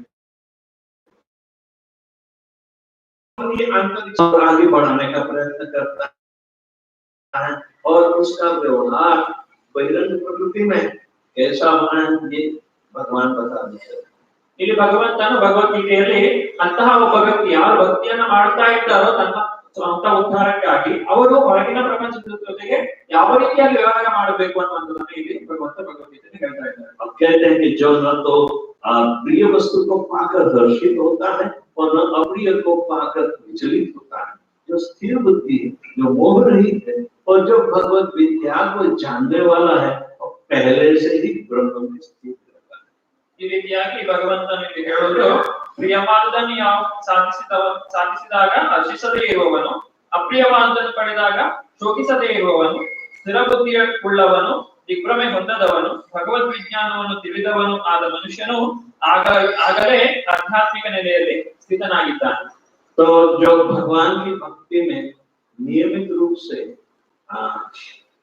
भगवान के साथ जुड़ाने वाली सारे कर्तव्य को निभाता है, तो अवश्य ये मध्यम अधिकारी की दृष्टि स्थिरता वाली, नहीं तो अस्थिर। ಮಧ್ಯಮಾಧಿಕಾರಿ ಯಾರು ಭಗವಂತನ ಬಗ್ಗೆ ಪ್ರಚಾರವನ್ನ ಮಾಡ್ತಾರೋ ಅವರು ನಿರಂತರವಾಗಿ ಭಗವಂತನ ಜೊತೆಗೆ ತಮ್ಮ ಸಂಬಂಧವನ್ನ ಬೆಳೆಸಿಕೊಳ್ಳುವಂತಹ ಕಾರ್ಯಗಳಲ್ಲಿ ತಾವು ಮಗ್ನರಾಗಿರುವುದರ ಮೂಲಕವಾಗಿ ಅವರು ಸ್ಥಿರ ಬುದ್ಧಿಯಲ್ಲಿ ಇರಲಿಕ್ಕೆ ಸಾಧ್ಯವಾಗ್ತದೆ. अपने स्वरूप को पहचान लिया, ಅವರು ತಮ್ಮ ಒಂದು ಸ್ವರೂಪ ಸ್ಥಿತಿಯನ್ನ ಪಡೆದುಕೊಂಡಿದ್ದಾರೆ. ये अनुभूति उसके लिए इतनी कीमती है कि दूसरी चीज उसको पसंद नहीं है। ಈ ಒಂದು ಸ್ಥಿತಿಗೆ ಅವರು ಎಷ್ಟೊಂದು ಬೆಲೆಯನ್ನ ಕೊಡ್ತಾರೆ ಅಂತ ಹೇಳಿದ್ರೆ ಬೇರೆ ಯಾವ ವಸ್ತುವನ್ನು ಕಂಡು ಕೂಡ ಅವರಿಗೆ ಅದರಷ್ಟು ಪ್ರೀತಿ ಉಳ್ಳದ್ದಾಗಿರುವುದಿಲ್ಲ. उसको सामाजिक प्रलोभन या तिरस्कार दोनों की परवाह, ಸಮಾಜದಲ್ಲಿ ದೊರೆಯುವಂತಹ ಒಂದು ಪುರಸ್ಕಾರ ಇರಬಹುದು ಅಥವಾ ತಿರಸ್ಕಾರ ಇರಬಹುದು, ಇದು ಯಾವುದು ಕೂಡ ಅವರಿಗೆ ಯಾವುದೇ ಒಂದು ಸಂತೋಷವನ್ನಾಗಲಿ ದುಃಖವನ್ನಾಗಲಿ ನೀಡುವುದಿಲ್ಲ. इसने अपने स्वरूप को पहचान लिया है, इसलिए स्वरूप सिद्ध कहलाता है. ಇವರು ತಮ್ಮ ಸ್ವರೂಪ ಸ್ಥಿತಿಯನ್ನ ಪಡೆದುಕೊಂಡಿರುವುದರಿಂದ ಅವರನ್ನ ಸ್ವರೂಪ ಸಿದ್ಧರು ಅಂತ ಹೇಳಿ ಕರೆಯುತ್ತೇವೆ. शरीर और आत्मा दोनों भिन्न है, वो एकाकार है, वो नहीं समझता. ಶರೀರ ದೇಹಕ್ಕಿಂತ ಭಿನ್ನವಾದದ್ದು ಅಂತ ಹೇಳಿ ಉಳಿದವರಿಗೆ ತಿಳಿದುಕೊಳ್ಳಿಕ್ಕೆ ಸಾಧ್ಯವಾಗುವುದಿಲ್ಲ.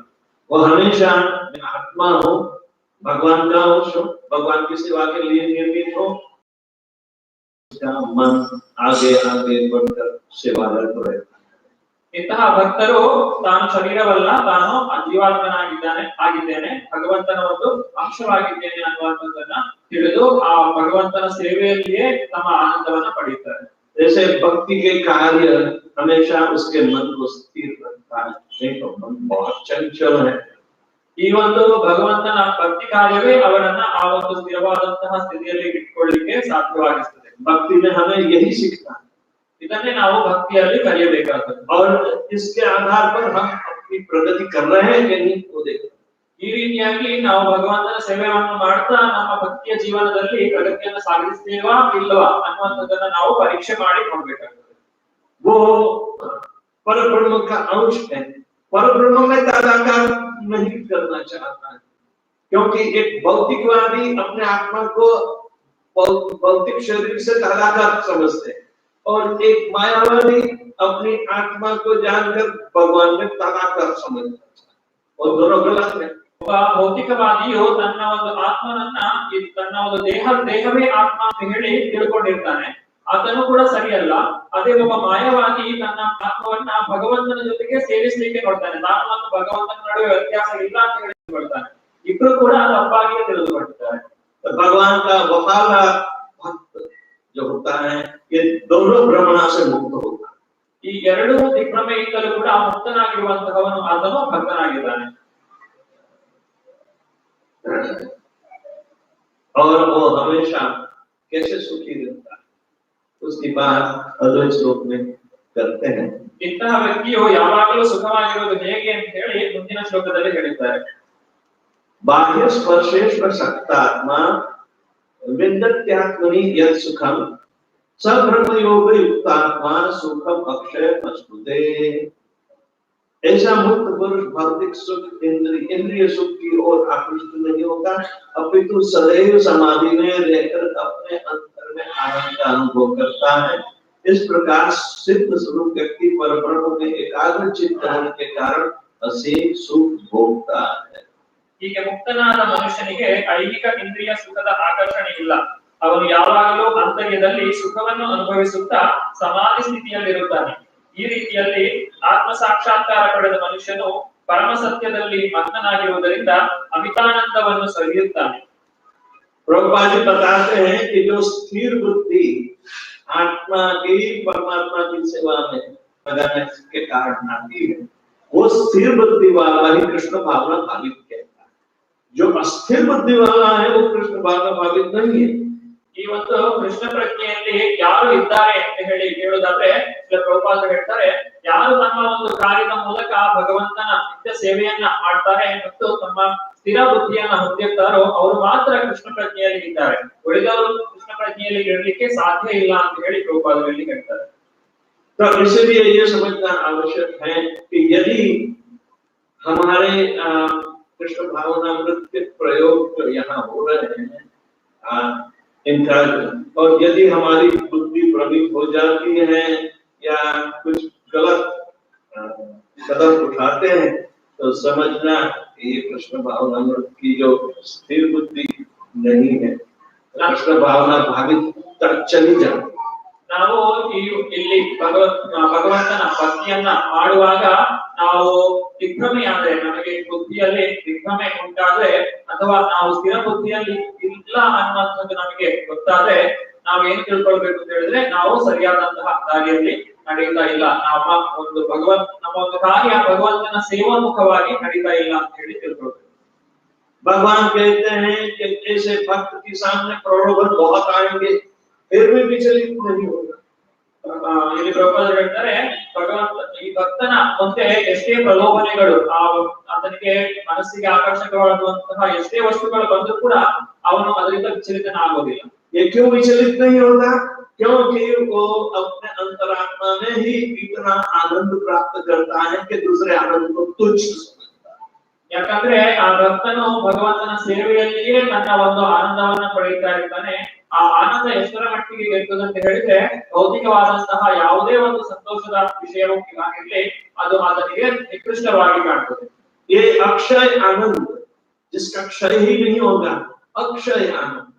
अरे अक्षय पात्र तो खत्म भी होता है, लेकिन ये अक्षय आनंद, ಈ ಒಂದು ಆನಂದ ಅದು ಅಕ್ಷಯವಾದಂತಹ ಆನಂದ, ಅದು ಕ್ಷಯವಾಗಿ ಹೋಗುವಂತದ್ದಲ್ಲ. ಅಕ್ಷಯ ಪಾತ್ರೆ ಖಾಲಿಯಾಗಿ ಹೋಗ್ಬೋದು, ಆದ್ರೆ ಅಕ್ಷಯವಾದಂತಹ ಈ ಆನಂದ ಯಾವತ್ತೂ ಖಾಲಿಯಾಗುವುದಿಲ್ಲ. तो द्रौपदी का जैसा यदि भगवान के प्रति प्रेम और कर्तव्य की भावना और भक्ति, ऐसी कहाँ अक्षय पात्र में आ सकती? ಈ ಒಂದು ಅಕ್ಷಯ ಪಾತ್ರೆಯಲ್ಲಿ ನಿರಂತರವಾಗಿ ನಮಗೆ ಬರ್ಲಿಕ್ಕೆ ಸಾಧ್ಯ ಇಲ್ಲ. ಅದರಲ್ಲಿ ಕೂಡ ಒಂದು ಸಲ ಮುಗಿದು ಹೋಗುವಂತದ್ದು. ನಾವು ದ್ರೌಪದಿಗೆ ಕೊಟ್ಟಿರುವಂತಹ, ಶ್ರೀಕೃಷ್ಣನ ಕೊಟ್ಟಿರುವಂತಹ ಅಕ್ಷಯ ಪಾತ್ರೆಯ ಬಗ್ಗೆ ಹೇಳ್ತಾ ಇದ್ದಾರೆ. काम चलाओ, ಅದು ಸಣ್ಣ ಮಟ್ಟದ ಅಕ್ಷಯ ಪಾತ್ರೆ.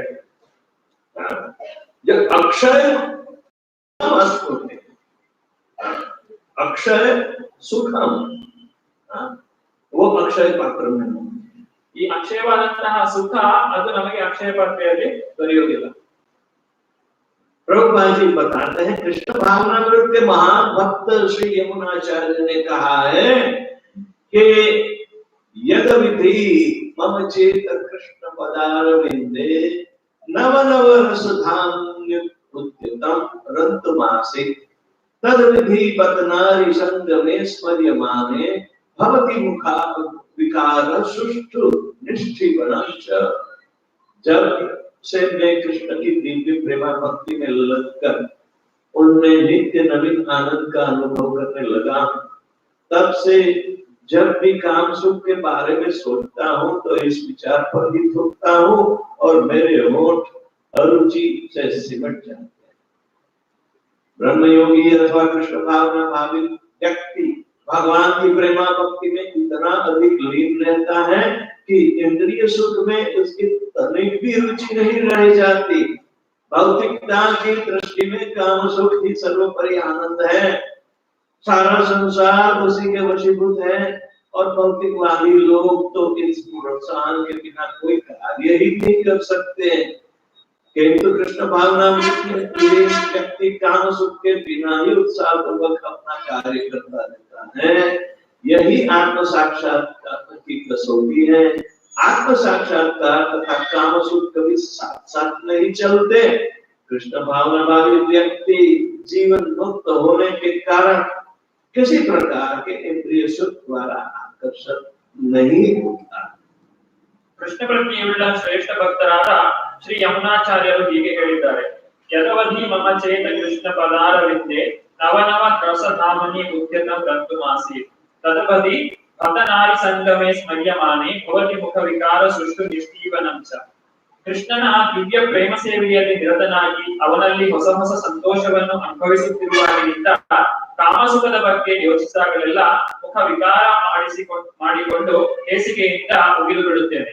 ಬ್ರಹ್ಮಯೋಗದಲ್ಲಿ ಅಥವಾ ಕೃಷ್ಣ ಪ್ರಜ್ಞೆಯಲ್ಲಿ ಇರುವ ಮನುಷ್ಯನು ಭಗವಂತನ ಭಕ್ತಿಪೂರ್ವಕ ಸೇವೆಯಲ್ಲಿ ಎಷ್ಟು ತಲ್ಲೀನನಾಗಿರುತ್ತಾನೆಂದರೆ ಆತನಿಗೆ ಐಹಿಕ ಇಂದ್ರಿಯ ಸುಖದಲ್ಲಿ ರುಚಿಯೇ ಹೋಗಿಬಿಡುತ್ತದೆ. ಜಡವಸ್ತುವಿಗೆ ಸಂಬಂಧಿಸಿದಂತೆ ಅತ್ಯುನ್ನತ ಸುಖವೆಂದರೆ ಕಾಮಸುಖ. ಇಡೀ ಪ್ರಪಂಚವೇ ಅದರ ಮೋಡಿಗೆ ಸಿಲುಕಿ ನಡೆಯುತ್ತಿದೆ. ಪ್ರಾಪಂಚಿಕನಾದವನು ಈ ಪ್ರೇರಣೆ ಇಲ್ಲದೆ ಕೆಲಸವನ್ನೇ ಮಾಡಲಾರ. ಆದರೆ ಕೃಷ್ಣ ಪ್ರಜ್ಞೆಯಲ್ಲಿ ತೊಡಗಿರುವವನು ಲೈಂಗಿಕ ಸುಖವನ್ನು ದೂರವಿಡುತ್ತಾನೆ. ಅವನು ಅದಿಲ್ಲದೆ ಹೆಚ್ಚು ಚೈತನ್ಯಪೂರ್ಣವಾಗಿ ಕೆಲಸ ಮಾಡಬಲ್ಲ. ಆತ್ಮ ಸಾಕ್ಷಾತ್ಕಾರಕ್ಕೆ ಇದೇ ಪರೀಕ್ಷೆ. ಆಧ್ಯಾತ್ಮಿಕ ಸಾಕ್ಷಾತ್ಕಾರಕ್ಕೂ ಪ್ರತಿ ಸುಖಕ್ಕೂ ಹೊಂದಾಣಿಕೆಯಾಗುವುದಿಲ್ಲ. ಕೃಷ್ಣ ಪ್ರಜ್ಞೆಯಲ್ಲಿರುವ ಮನುಷ್ಯನು ಮುಕ್ತಾತ್ಮನಾಗಿರುವುದರಿಂದ ಅವನಿಗೆ ಯಾವುದೇ ಇಂದ್ರಿಯ ಸುಖದ ಆಕರ್ಷಣೆ ಇರುವುದಿಲ್ಲ.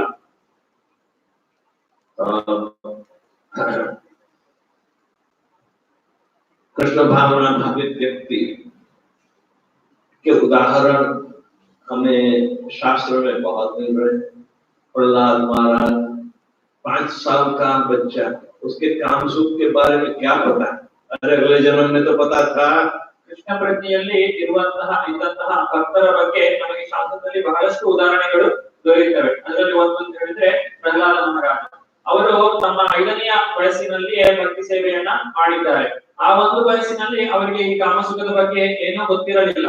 ಆದ್ರೆ ಅವರ ಹಿಂದಿನ ಜನ್ಮದಲ್ಲಿ ಅವರಿಗೆ ಅದರ ವಿಷಯವಾಗಿ ತಿಳಿದಿರಬಹುದು.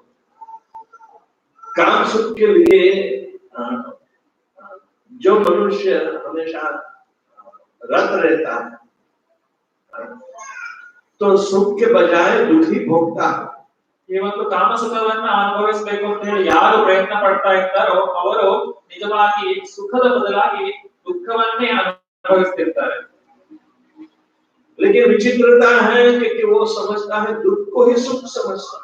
ಆದ್ರೆ ಈ ಒಂದು ದುಃಖವನ್ನೇ ಅವರು ಸುಖ ಅಂತ ಹೇಳಿ ತಿಳ್ಕೊಂಡಿರ್ತಾರೆ. ऐसा मूर्ख मनुष्य कहाँ मिलेगा? ಇಂತಹ ಮೂರ್ಖ ಮನುಷ್ಯನು ಇಂತಹವರನ್ನು ಬಿಟ್ಟರೆ ಬೇರೆ ಏನು ಸಿಗ್ಲಿಕ್ಕೆ ಸಾಧ್ಯ? लेकिन रोज से लेके हम सब उसी स्थिति में सही निकलते हैं। ಆದ್ರೆ ಈ ಒಂದು ವಿಷಯದಲ್ಲಿ ನಾವು ಕೂಡ ಮೂರ್ಖರೇ ಆಗಿದ್ದೇವೆ. मूर्खता तो ऐसी है जो विदुर जी बताते हैं। ನಮ್ಮ ಮೂರ್ಖತೆ ಯಾವ ಮಟ್ಟದ್ದಾಗಿದೆ ಅಂತ ಹೇಳಿದ್ರೆ ವಿದುರರು ಹೇಳುವಂತೆ, जब 9वीं प्रकृति ब्रह्मा जी ने मनुष्य की बनाई तब विदुर जी को मैत्रेय मुनि कहते हैं, विदुर क्षत तो सुन, ये बहुत विचित्र प्राणी मनुष्य। ಬ್ರಹ್ಮನು ಈ ಒಂದು ಮನುಷ್ಯ ಪ್ರಾಣಿಯನ್ನ ಸೃಷ್ಟಿಸಿದ್ದ ಬಗ್ಗೆ ಮೈತ್ರೇಯ ಮುನಿಗಳು ನಮ್ಮ ವಿದುರರಲ್ಲಿ ಹೇಳುವಾಗ ಅವರು ಹೇಳ್ತಾರೆ, ಈ ಮನುಷ್ಯ ಅನ್ನುವಂತಹದ್ದು ಒಂದು ವಿಚಿತ್ರ ಪ್ರಾಣಿಯಾಗಿದೆ ಅಂತ. भगवत तत्व जानने वाले मैत्रेय मुनि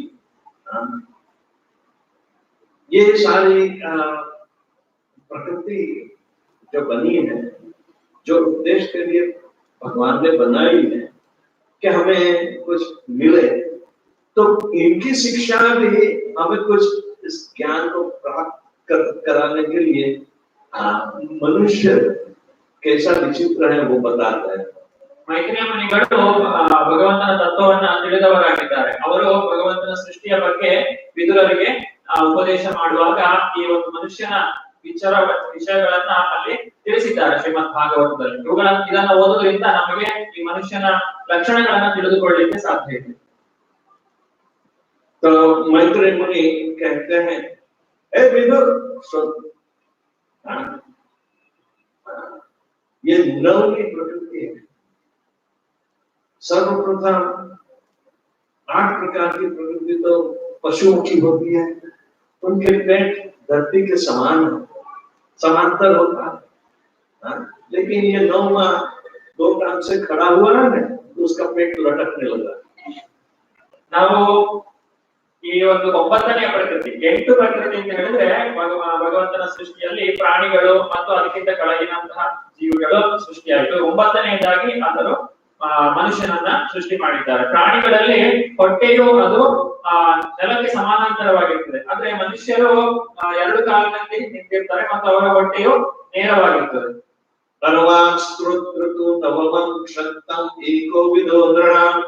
रजोधिक कर्म परा दुख ಮನುಷ್ಯರು ಹೆಚ್ಚಾಗಿ ಯಾವಾಗಲೂ ರಜೋಗುಣದಲ್ಲಿ ಇರ್ತಾರೆ. ಮತ್ತು इसका मतलब ये है कि हे विदुर, तो ये जो 9वीं प्रकृति है वो बहुत विचित्र है, क्योंकि उसमें ब्रह्मा जी ने अधिक रजोगुण दे दिया है। तो रजोगुण तो प्रवृत्तिशील है, तो कर्म परा होगा। ಯಾವಾಗಲೂ ಈ ಒಂದು 9ಮ ಪ್ರಕೃತಿಯಲ್ಲಿ ಭಗವಂತನ ರಜೋಗುಣವನ್ನ ಹೆಚ್ಚಾಗಿ ತುಂಬಿಸಿರ್ತಾನೆ, ಅದರಿಂದ ಅವನು ಯಾವಾಗಲೂ ಕಾರ್ಯಪ್ರವೃತ್ತನಾಗಿರ್ತಾನೆ. जो कर्म परा है वो अपने फल पर आसक्ति बनाएगा। ಕರ್ಮಫಲವಾಗಿರುವಂತಹ ಕರ್ಮಫಲದ ಹಿಂದೆ ಹೋಗಿರುವಂತಹ ಈ ವ್ಯಕ್ತಿಯು ಯಾವಾಗಲೂ ತನ್ನ ಕರ್ಮದ ಫಲದ ಬಗ್ಗೆ ಆಸಕ್ತಿಯನ್ನು ಹೊಂದಿರ್ತಾನೆ. लेकिन उसको संतोष नहीं है, ಆದ್ರೆ ಆತನಿಗೆ ಸಂತೋಷ ದೊರಕುವುದಿಲ್ಲ, क्योंकि उसका पेट लटकता है। ಯಾಕಂದ್ರೆ ಆತನ ಹೊಟ್ಟೆಯು ನೇರವಾಗಿರ್ತದೆ। दो टांग से खड़ा हुआ पेट को लटके जाने, तो अर्वाक स्तोत्र कहते हैं। स्तोत्र यानी झटका पेट, ये अर्वाक है। अर्वाक शब्द उसमें भी आता है महामृत्युंजय मंत्र में,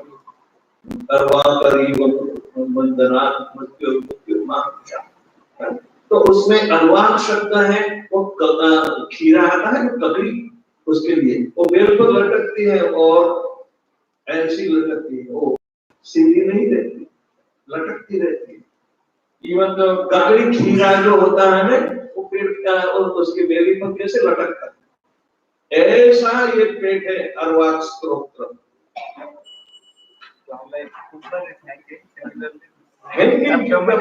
अपसाइड डाउन ಹೇಗೆ ಒಂದು ಸೌತೆಕಾಯಿ ಒಂದು ಬಳ್ಳಿಯಲ್ಲಿ ಅದು ನೇತಾಡ್ತಾ ಇರ್ತದೋ ಅದೇ ರೀತಿಯಾಗಿ ಈ ಒಂದು 9ನೇ ಪ್ರಕೃತಿಯಾಗಿರುವಂತಹ ಮನುಷ್ಯನ ಹೊಟ್ಟೆಯು ನೇರವಾಗಿರುವ ಕಾರಣ ಅದು ಯಾವಾಗಲೂ ಅಲುಗಾಡ್ತಾ ಇರ್ತದೆ, ನೇತಾಡ್ತಾ ಇರ್ತದೆ। ये असंतोष का क्या है? यदि आप एक चावल की बोरी रास्ते पर रखो, चिड़िया आएगी, बकरी आएगी, थोड़ा थोड़ा खा के चली जाएगी, लेकिन आदमी को भेजो सारी बोरी उठा के चला। ಯಾಕಂದ್ರೆ ಒಬ್ಬ ಒಂದು ರಸ್ತೆಯಲ್ಲಿ ಒಂದು ಚೀಲ ಅಕ್ಕಿಯನ್ನ ಇಟ್ಟಿದ್ರೆ ಪಕ್ಷಿಗಳು ಅಥವಾ ಬೇರೆ ಯಾವ ಪ್ರಾಣಿಗಳು ಬಂದ್ರೆ ಅವುಗಳಿಗೆ ಎಷ್ಟು ಬೇಕೋ ಅಷ್ಟನ್ನ ತಿಂತದೆ ಮತ್ತು ಅದು ಹೊರಟು ಹೋಗ್ತದೆ। ಆದ್ರೆ ಒಬ್ಬ ಮನುಷ್ಯನಿಗೆ ಹೋದ್ರೆ ಆ ಚೀಲವನ್ನ ಎತ್ಕೊಂಡು ಬರ್ತಾನೆ। ये अधिक रजोगुण के कारण तो इतने हाइपर एक्टिव हैं कि वो मोबाइल फोन से ही खेलते हैं। ಈ ಒಂದು ಲಕ್ಷಣ ಯಾಕೆ ಇದೆ ಅಂತ ಹೇಳಿದ್ರೆ ಆ ವ್ಯಕ್ತಿಯಲ್ಲಿ ಬಹಳಷ್ಟು ರಜೋಗುಣ ಇರುವಂತಹ ಕಾರಣವಾಗಿದೆ। ಈಗಿನ ಎಲ್ಲರೂ ಕೂಡ ರಜೋಗುಣದಲ್ಲಿ ಇರ್ತಾರೆ ಮತ್ತು ಈಗಿನ ಮಕ್ಕಳನ್ನ ನೋಡಬಹುದು, ಅವ್ರು ಯಾವಾಗ್ಲೂ ಮೊಬೈಲ್ ಅಲ್ಲೇ ಆಟ ಆಡ್ತಾ ಇರ್ತಾರೆ। ये रजोगुण प्रवृत्ति करवाता है और इतनी की जिससे संतोष नहीं। हाथ में से ले लो तो रोएगा, सारा घर ऊपर नीचे कर देगा, और कभी शांत नहीं होगा। मारो पीटो कुछ भी करो, तुम नहीं देते तो हम पार्लर में जाएंगे। ಈ ಒಂದು ರಜೋಗುಣದ ಕಾರಣದಿಂದಾಗಿ ಈ ಒಂದು ಲಕ್ಷಣಗಳು ನಮಗೆ ಕಾಣ್ತವೆ ಮತ್ತು ಈ ರಜೋಗುಣದ ಕಾರಣದಿಂದಾಗಿ ಅವರಿಗೆ ಸುಖವು ಲಭಿಸುವುದಿಲ್ಲ। ಮತ್ತು ಈ ಮಕ್ಕಳ ಕೈಯಲ್ಲಿ ಯಾರು ಮೊಬೈಲ್ ಅಲ್ಲಿ ಆಟ ಆಡ್ತಾ ಇರ್ತಾರೋ, ನಾವು ಮೊಬೈಲ್ ಅನ್ನು ಅವರ ಕೈಯಿಂದ ತೆಗೆದುಕೊಂಡಾಗ ಅವರು ಆಳ್ತಾರೆ ಮತ್ತೆ ಇಡೀ ಮನೆಯನ್ನೇ ಮೇಲೆ ಕೆಳಗೆ ಮಾಡಿಬಿಡ್ತಾರೆ। ನೀವು ಎಷ್ಟೇ ಹೊಡೆದ್ರು ಏನೇ ಮಾಡಿದ್ರು ಕೂಡ ಅವರು ಅದರಿಂದ ಹೊರಗೆ ಬರ್ಲಿಕ್ಕೆ ಸಾಧ್ಯವಾಗುವುದಿಲ್ಲ। क्या मोबाइल कोई सात्विकता का उदाहरण है या रजोगुण का? ಮೊಬೈಲ್ ಒಂದು ಸಾತ್ವಿಕ ಲಕ್ಷಣವಾದ ವ್ಯಕ್ತಿಯಲ್ಲಿರ್ತದೋ ಅಥವಾ ರಜೋಗುಣಕ್ಕೆ ಸಂಬಂಧಪಟ್ಟಿರುವ? रजोगुण उत्तेजित करता है, ಯಾಕಂದ್ರೆ ಅದು ಮೊಬೈಲ್ ನಮಗೆ ರಜೋಗುಣವನ್ನು ಉತ್ತೇಜಿಸುತ್ತದೆ और वो हमेशा नाशपंथी है, ಮತ್ತು ಅದು ಯಾವಾಗಲೂ ನಾಶವಾಗಿ ಹೋಗುವಂತದ್ದು। वो कभी किसी का विकास नहीं करता, ಅದರಿಂದ ಯಾರಿಗೂ ಕೂಡ ವಿಕಾಸವನ್ನು ಹೊಂದಲಿಕ್ಕೆ ಸಾಧ್ಯ ಇಲ್ಲ। तो रजो अधिक कर्म पर जबरदस्ती से उसे कर्म में लिप्त होना पड़ता है। कर्म में लिप्त होता है तो कर्म फल में लिप्त होता है, कर्म फल में लिप्त होता है तो भौतिक प्रकृति की चंगाल में लिप्त होता है, तो दूसरा कोई भान नहीं है। ಈ ರಜೋಗುಣದ ಕಾರಣದಿಂದಾಗಿ ನಾವು ಕೆಲಸದಲ್ಲಿ ನಾವು ಕಾರ್ಯದಲ್ಲಿ ಮಗ್ನರಾಗಬೇಕಾಗ್ತದೆ। ಕಾರ್ಯದಲ್ಲಿ ಮಗ್ನರಾದ್ರೆ ಆ ಕಾರ್ಯದಿಂದ ಬರುವಂತಹ ಫಲಕ್ಕೆ ನಾವು ಆಸಕ್ತಿಯನ್ನು ಬೆಳೆಸಿಕೊಳ್ಬೇಕಾಗ್ತದೆ ಮತ್ತು ಈ ಆಸಕ್ತಿಯ ಮೂಲಕ ನಾವು ಶರೀರದ ಆಸಕ್ತಿಯನ್ನು ಬೆಳೆಸಿಕೊಳ್ತೇವೆ। ಇದರಿಂದ ನಾವು ನಿರಂತರವಾಗಿ ಈ ಒಂದು ಜನನ ಮರಣ ಚಕ್ರದಲ್ಲಿ ಸಿಕ್ಕಿಕೊಳ್ತೇವೆ। फिर भी महत्व का जो परिणाम बताया है कि दुखे च सुखमानी, ಇಲ್ಲಿ ಈ ಶ್ಲೋಕದಲ್ಲಿ ಹೇಳಿದ್ದಾರೆ ಈ ವ್ಯಕ್ತಿಯು ದುಃಖವನ್ನೇ ಸುಖ ಅಂತ ಹೇಳಿ ತಿಳ್ಕೊಳ್ತಾನೆ। नहीं दुखों से ही घिरा है, लेकिन गिनती करता है तुम्हें 10 दुख है, इनको 5 दुख है तो तुम सुखी। दुख से सुख की गिनती करते हैं, दुख है ही 100%। ಈ ರೀತಿಯಾಗಿ ಒಬ್ಬ ವ್ಯಕ್ತಿಯು ಇನ್ನೊಬ್ಬ ವ್ಯಕ್ತಿಯಲ್ಲಿ ತನಗಿರುವಂತಹ ದುಃಖವನ್ನ ಅದನ್ನು ಹೋಲಿಸಿ ನೋಡ್ತಾನೆ। ಅವನಿಗೆ 10 ದುಃಖ ಇದೆ, ನನಗೆ 5 ದುಃಖ ಮಾತ್ರ ಇದೆ, ಅವನಿಗಿಂತ ಕಡಿಮೆ ದುಃಖಿಯಾಗಿದ್ದೇನೆ ನಾನು, ಅದರಿಂದ ನಾನು ಸುಖಿಯಾಗಿದ್ದೇನೆ। ಅಂದ್ರೆ ನನ್ನಲ್ಲಿ ದುಃಖ ಕಡಿಮೆ ಇದೆ ಅನ್ನುವಂಥದ್ದೇ ನಮಗೆ ಸುಖವಾಗಿ ಕಾಣಿಸ್ತದೆ ವಿನಃ ನಿಜವಾದ ಸುಖವನ್ನು ನಾವು ತಿಳಿದುಕೊಳ್ಳಲಿಕ್ಕೆ ಸಾಧ್ಯ ಇಲ್ಲ। हम ये कहते भैया तो आप सुखी हो, नहीं आप कितने दुखी हो, यूं पूछना चाहिए। ನಾವು ಒಬ್ಬರಲ್ಲಿ ನೀವು ಎಷ್ಟು ಸುಖವಾಗಿದ್ದೀರಾ ಅಂತ ಹೇಳಿ ಕೇಳೋದಕ್ಕಿಂತ ನೀವು ಎಷ್ಟು ಕಡಿಮೆ ಸುಖದ ದುಃಖವನ್ನ ಹೊಂದಿದ್ದೀರಾ ಅಂತ ಕೇಳಿದ್ರೆ ಅದು ಸರಿಯಾದಂತಹ ಮಾತುಗಾರಿಕೆಯಾಗ್ತದೆ। कोई ये नहीं बोल सकता कि मैं कितना दुखी हूँ। ಯಾರಿಗೂ ಕೂಡ ನಾನು ಎಷ್ಟು ದುಃಖದಲ್ಲಿ ಇದ್ದೇನೆ ಅಂತ ಹೇಳಿ ಹೇಳಿಕೊಳ್ಳಲಿಕ್ಕೆ ಸಾಧ್ಯ। वो अहंकार से अपने कर्मों द्वारा वो सुखी बनने की भावना करता है, इसलिए कभी ये स्वीकारेगा नहीं कि मैं दुखी हूँ। ಅಹಂಕಾರದ ಕಾರಣದಿಂದಾಗಿ ವ್ಯಕ್ತಿಯು ತಾನು ಸುಖವಾಗಿದ್ದೇನೆ ಅಂತ ಹೇಳಿ ತಿಳ್ಕೊಳ್ತಾನೆ, ಆದ್ರಿಂದ ಆತನು ಎಷ್ಟು ದುಃಖದಲ್ಲಿದ್ದಾನೆ ಅನ್ನುವಂಥದ್ದು ಅವನಿಗೆ ಗೊತ್ತಿರೋದಿಲ್ಲ। जब उसकी जॉब चली जाएगी बाद में पूछना, ಅವರಿಗೆ ಅವರು ಮಾಡುವಂತಹ ಕೆಲಸ ಅದು ಬಿಟ್ಟು ಹೋದಾಗ ಆತನಿಗೆ ಎಷ್ಟು ದುಃಖದಲ್ಲಿದ್ದಾನೆ ಅಂತ ಹೇಳಿ ತಿಳಿಯುತ್ತದೆ। तब सब कुछ हुए, ಆಗ ಎಲ್ಲರೂ ಕೂಡ ಅಳುತ್ತಾರೆ। तो ये रजोगुण का कारण, ಇದು ರಜೋಗುಣದ ಒಂದು हमेशा तमोगुण में पलटता है। ಮತ್ತು ತಮೋಗುಣದಲ್ಲಿ ಅವರು ಇರ್ತಾರೆ। वो हमारी उत्क्रांति नहीं करा, ಅವರು ನಮ್ಮನ್ನ ಉದ್ಧಾರ ಮಾಡಲಿಕ್ಕೆ ಸಾಧ್ಯ ಇಲ್ಲ। इसलिए सात्विक भाव से हमें सोचना चाहिए कि यदि रजोगुण की कोई भी चीज हमारे सामने आती है तो थूकना चाहिए उसको। ಆದ್ರಿಂದ ನಾವು ಸತ್ವಗುಣವನ್ನು ಬೆಳೆಸಿಕೊಳ್ಳಬೇಕು ಮತ್ತು ರಜೋಗುಣದ ಯಾವುದೇ ಒಂದು ವಸ್ತು ನಮ್ಮ ಹತ್ರ ಬಂದಾಗ ಅದರ ಮೇಲೆ ನಾವು ಅದನ್ನು ತುಚ್ಛ ಭಾವಿಸಿ ಅದರ ಮೇಲೆ ಉಗಿಬೇಕು। इसका मतलब है कि यदि मैं रजोगुण वाली चीजों में सोचूंगा तो मैं लपट जाऊंगा। बेहतर है पहले से ही इनको गाली दे दो, या थूको उस पर, तिरस्कृत करो, तब पता चले। लेकिन ऐसा अनुभव होते हुए भी हम नहीं करते, इसका कारण क्या? ನಮಗೆ ರಜೋಗುಣದಲ್ಲಿ ದುಃಖವು ಬರ್ತದೆ ಅಂತ ಹೇಳಿ ತಿಳಿದಿದ್ರು ಕೂಡ ಅದನ್ನ ಬಿಟ್ಟು ಬಿಡ್ಲಿಕ್ಕೆ ನಾವು ಮನಸ್ಸು ಮಾಡುವುದಿಲ್ಲ, ಇದರ ಕಾರಣ ಏನು? जब जब परिवार में झगड़ा होता है तो पुरुष में जंगल चला जाता है। ಆಗ ಯಾವಾಗಾದ್ರೂ ನಾವು ಒಂದು ಕುಟುಂಬದಲ್ಲಿ ಜಗಳ ಆದಾಗ ಅವರು ಮನೆ ಯಜಮಾನ ನಾನು ಕಾಡಿಗೆ ಹೋಗ್ತೇನೆ ಅಂತ ಹೇಳಿ ಹೇಳ್ಬಿಟ್ಟು, और स्त्री सोचती है मैं चली जाऊं, ಆ ಮಹಿಳೆ ನನ್ನ ತವರ ಮನೆಗೆ ಹೋಗ್ತೇನೆ ಅಂತ ಹೇಳಿ ಹೇಳ್ತಾರೆ। लेकिन दोनों जगह से कोई शांति नहीं रहती। ಆ ಇಬ್ಬರಿಗೂ ಅಲ್ಲಿಗೆ ಹೋಗೋದ್ರಿಂದ ಶಾಂತಿಯೂ ಸಿಗೋದಿಲ್ಲ। शांति पाने का तो एक ही मार्ग है कि कृष्ण भावना भावित कर्मों में लगे और ये बेवकूफी छोड़े। ಈ ಒಂದು ಮೂರ್ಖತನವನ್ನ ಬಿಟ್ಟು ನಾವು ಕೃಷ್ಣ ಪ್ರಜ್ಞೆಯಲ್ಲಿ ನಮ್ಮನ್ನು ನಾವು ತೊಡಗಿಸಿಕೊಂಡಾಗ ನಮಗೆ ಶಾಂತಿಯು ಸಿಗ್ತದೆ। संसार बेवकूफ बनाते, भगवान नहीं बनाते, हम भी बनाते। ಈ ಒಂದು ಸಂಸಾರವು ನಮ್ಮನ್ನ ಮೂರ್ಖರನ್ನಾಗಿ ಮಾಡ್ತದೆ, ಈ ಭಗವಂತನು ನಮ್ಮನ್ನ ಮೂರ್ಖರನ್ನಾಗಿ ಮಾಡೋದಿಲ್ಲ। संसार की चुंगाल में से निकलना है तो हरे कृष्णा कृष्ण कृष्ण हरे हरे हरे राम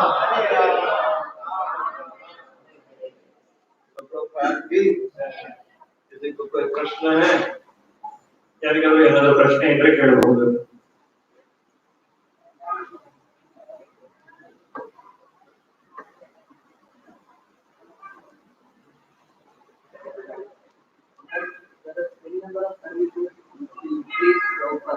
Yes, you बोलो। Is there any specific service offered as specified? Same question. Yesterday, same question. Huh? Just little brief I want. Come. You speak in the mic so I can hear better. In continuation to yesterday's question, there are n number of services mentioned, please. Innumerable N number of services. services. Right. Related to Krishna, please, Prabhupada. Is there any specific No, one that is favorable to Krishna, that we have to accept. Others are not called services. If you want to serve your senses, do you think it is called service or enjoyment? ನಾವು ಭಗವಂತನ ಸೇವೆ ಅಂತ ಹೇಳಿದ್ರೆ ಪ್ರಶ್ನೆ ಅಂತ ಹೇಳಿದ್ರೆ ನಾವು ಭಗವಂತನ ಸೇವೆ ಅಂತ ಹೇಳಿದ್ರೆ ಅಲ್ಲಿ ಬಹಳಷ್ಟು ಸೇವೆಗಳಿರ್ತವೆ, ಅದರಲ್ಲಿ ಯಾವುದನ್ನ ನಾವು ಸೇವೆ ಅಂತ ಹೇಳಿ ಮಾಡುದು ಹೇಳಿ ಪ್ರಶ್ನೆ ಕೇಳಿದ್ದಾರೆ। ಅದಕ್ಕೆ ಮಹಾರಾಜರು ಹೇಳ್ತಾರೆ, ನಾವು ಭಗವಂತನ ಪ್ರೀತಿಗೆ ಯಾವುದು ಕಾರಣವಾಗ್ತದೋ ಅದನ್ನ ನಾವು ಮಾಡ್ಬೇಕು, ಅದನ್ನ ನಿಜವಾಗಿ ಭಕ್ತಿ ಸೇವೆ ಅಂತ ಹೇಳಿ ಕರೀತಾರೆ। ನಮ್ಮ ಇಂದ್ರಿಯಕ್ಕೆ ಯಾವುದು ಸುಖವನ್ನು ನೀಡ್ತದೋ ಆ ಮೂಲಕವಾಗಿ ನಾವು ನಮ್ಮ ಆಯ್ಕೆಯ ಪ್ರಕಾರ ಭಗವಂತ ಸೇವೆ ಮಾಡುವ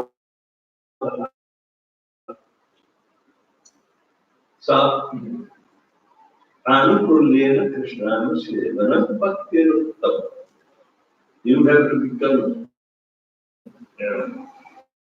intelligent to choose which is the best that will be favorable to Lord Krishna. ನಾವು ನಮ್ಮ ಬುದ್ಧಿಶಕ್ತಿಯನ್ನು ಉಪಯೋಗಿಸಿ ಭಗವಂತನಿಗೆ ಮಾಡಿದಾಗ ಅದನ್ನ ಭಕ್ತಿ ಸೇವೆ ಅಂತ ಹೇಳಿ ಕರೀತೇವೆ.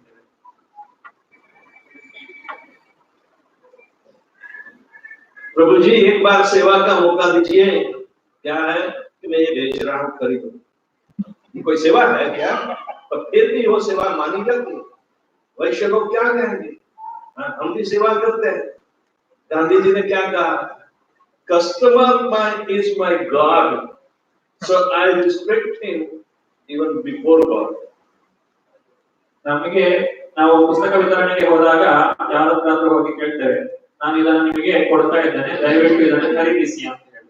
ಯಾವುದೇ ಒಬ್ಬ ಭೌತಿಕ ವ್ಯಕ್ತಿ ಈ ರೀತಿಯಾಗಿ ಹೇಳಿದ್ರೆ ಇದನ್ನ ಸೇವೆ ಅಂತ ಹೇಳಲಿಕ್ಕೆ ಸಾಧ್ಯವೇ ಇಲ್ಲ. ಯಾಕಂದ್ರೆ ಒಬ್ಬ ವ್ಯಕ್ತಿ ನಮಗೆ ಅದನ್ನ ಮಾರ್ಲಿಕ್ಕೆ ಬಂದಿದ್ದಾನೆ, ಅದು ಅವನ ಒಂದು ಅವನ ಒಳಿತಿಗಾಗಿ ಅವನ ಲಾಭಕ್ಕಾಗಿ ಅವನು ಮಾಡ್ತಾ ಇರುವಂತದ್ದು. ಅದರ ಸೇವೆ ಅಂತ ಹೇಳಿ ಸಾಧ್ಯನೇ ಇಲ್ಲ. ಆದ್ರೆ ಕೃಷ್ಣ ಪ್ರಜ್ಞೆಯಲ್ಲಿ ಇದನ್ನು ನಾವು ಮಾಡುವಾಗ ನಾವು ರೋಗದ ಪುಸ್ತಕವನ್ನು ತೆಗೆದುಕೊಂಡು ಹೋಗಿ ಅಲ್ಲಿ ದಯವಿಟ್ಟು ಇದನ್ನ ಪುಸ್ತಕವನ್ನು ಖರೀದಿಸಿ ಅಂತ ಹೇಳಿದ್ರೆ ಆ ಒಂದು ಮಾರಾಟ ಮಾಡುವಂತಹ ಕ್ರಿಯೆ ಕೂಡ ಆ ಭಗವಂತನಿಗೆ ಇಷ್ಟವಾಗುವುದು ಸಾಧ್ಯ ಇದೆ. ಯಾಕಂತ ಹೇಳಿದ್ರೆ ಅದು ನಮಗೆ ಭಗವಂತನಿಗೆ ಇಷ್ಟವಾಗುವಂತಹ, ಭಗವಂತನ ಭಕ್ತರಿಗೆ ಇಷ್ಟವಾಗುವಂತಹ ಕಾರ್ಯವಾದ್ರಿಂದ ಅದನ್ನು ಕೂಡ ನಾವು ಭಕ್ತಿ ಸೇವೆಗೆ ಸೇರಿಸಿಕೊಳ್ಳಲಿಕ್ಕೆ ಸಾಧ್ಯ ಇದೆ. ಗಾಂಧೀಜಿ ಅವರು ಹೇಳಿದಂತೆ ನನಗೆ ಯಾರು ನನ್ನ ಹತ್ರ ಖರೀದಿಸಲಿಕ್ಕೆ ಬರ್ತಾರೋ ಅಂತಹವರು ನನಗೆ ಭಗವಂತನಿಗಿಂತ ಹೆಚ್ಚು ಅಂತ ಹೇಳಿ ಹೇಳ್ತಾರೆ. ಆದ್ರೆ ಅದು ಸರಿಯಲ್ಲ. ಯಾಕಂದ್ರೆ ಅಲ್ಲಿ ಭಗವಂತನಿಗೆ ಇಷ್ಟವಾಗುವಂತಹ ಯಾವುದೇ ಕೆಲಸವೂ ಇರೋದಿಲ್ಲ. Can you translate in English? We are going for book distribution, and it is we are going to the customers. We also have customers, and we can consider ourselves as any other lender or one who going for selling the things. Then it cannot be a devotional service, because I am selling the goods for my own profit. I am getting the profit for my own pleasure. But this activity of selling the things and getting the profit can also be a devotional service, because it is sanctioned by the Lord and the pure devotee. And we are going to sell the books, and it is as per the direction from the spiritual master. So since it is directed, or since it is given by the spiritual master himself, that also can become a devotional service. But as Gandhiji told that the customers are my God, and I go down to my customers more than Lord. This statement is wrong, because these customers are not sanctioned by the Lord, or it is not nowhere connected to their devotional life, or it will not help them in advancing in the spiritual. See, संसार में demand और supply का rule होता है, सही? तो जब जहाँ डिमांड है तो सप्लाई करने वाला भी तो होना चाहिए। तो ये वणिक बुद्धि कहलाता है। विशुद्ध भक्ति में वणिक बुद्धि का अभाव होता है। ನಾವು ಸಂಸಾರದಲ್ಲಿ ಅಥವಾ ಈ ಒಂದು ಭೌತಿಕ ಪ್ರಪಂಚದಲ್ಲಿ ಎಲ್ಲಿ ಬೇಡಿಕೆ ಇದೆಯೋ ಅಲ್ಲಿ ನಾವು ಪೂರೈಕೆಯನ್ನ ಮಾಡ್ತೇವೆ. ಪೂರೈಕೆ ಮತ್ತು ಬೇಡಿಕೆ ಒಂದಕ್ಕೊಂದು ಸಮಾನಾಂತರವಾಗಿ ನಡೀತಾ ಇರ್ತದೆ. ನಾವು ಬೇಡಿಕೆ ಇಲ್ಲದೆ ಇದ್ರೆ ಪೂರೈಸಲಿಕ್ಕೆ ಸಾಧ್ಯ ಇಲ್ಲ. ಜನರು ವಸ್ತುಗಳನ್ನು ಖರೀದಿಸದೇ ಇದ್ರೆ ಅಂಗಡಿಯಲ್ಲಿ ಕೂತ್ಕೊಂಡು ನಾವು ಮಾರುವಂತಹ ಯಾವುದೇ ವಸ್ತುಗಳು ಇರುವುದಿಲ್ಲ. ಆದ್ರೆ ನಾವು ಇದನ್ನ ಭಕ್ತಿಯ ಒಂದು ಹಂತದಲ್ಲಿ ನೋಡಿದಾಗ ಅಲ್ಲಿ ಈ ಒಂದು ವಣಿಕ ಬುದ್ಧಿ ಇರುವುದಿಲ್ಲ. ಈ ಮಾರಾಟ ಮಾಡುವಂತಹ ಒಂದು ಬುದ್ಧಿಯು ನಮಗೆ ಕಾಣಲಿಕ್ಕೆ ಸಿಗುವುದಿಲ್ಲ. जब हिरण्यकशिपु को मारकर प्रहलाद महाराज नरसिंह भगवान को शांत करने आए, क्योंकि कोई भी देवता नहीं कर पाए थे, वो तैयार थे। उन्होंने साक्षात दंडवत किया, नरसिंह भगवान का ध्यान कर उन्होंने प्रहलाद को गोद में उठा लिया। प्रहलाद, तेरी भक्ति पर मैं खुश हूँ, बोल क्या वरदान दूं, मैं तुझे वरदान देना चाहता हूँ। तब प्रहलाद कहते हैं कि मालिक मालिक नहीं कहलाता यदि अपने सेवक के पास कोई सेवा करा के कोई पुरस्कार देना चाहता, या सेवक सेवक नहीं कहलाता है यदि सेवा के बजाय वो कुछ पुरस्कार के मांग करता। ये तो बड़ी बुद्धि कहलाती है, ऐसा बोला है। ಈ ರೀತಿ ನಾವು ಒಂದು ವಣಿಕ ಬುದ್ಧಿಯನ್ನ ಪ್ರಹ್ಲಾದ ಮಹಾರಾಜರ ಉದಾಹರಣೆಯಲ್ಲಿ ಕೂಡ ನೋಡಬಹುದು.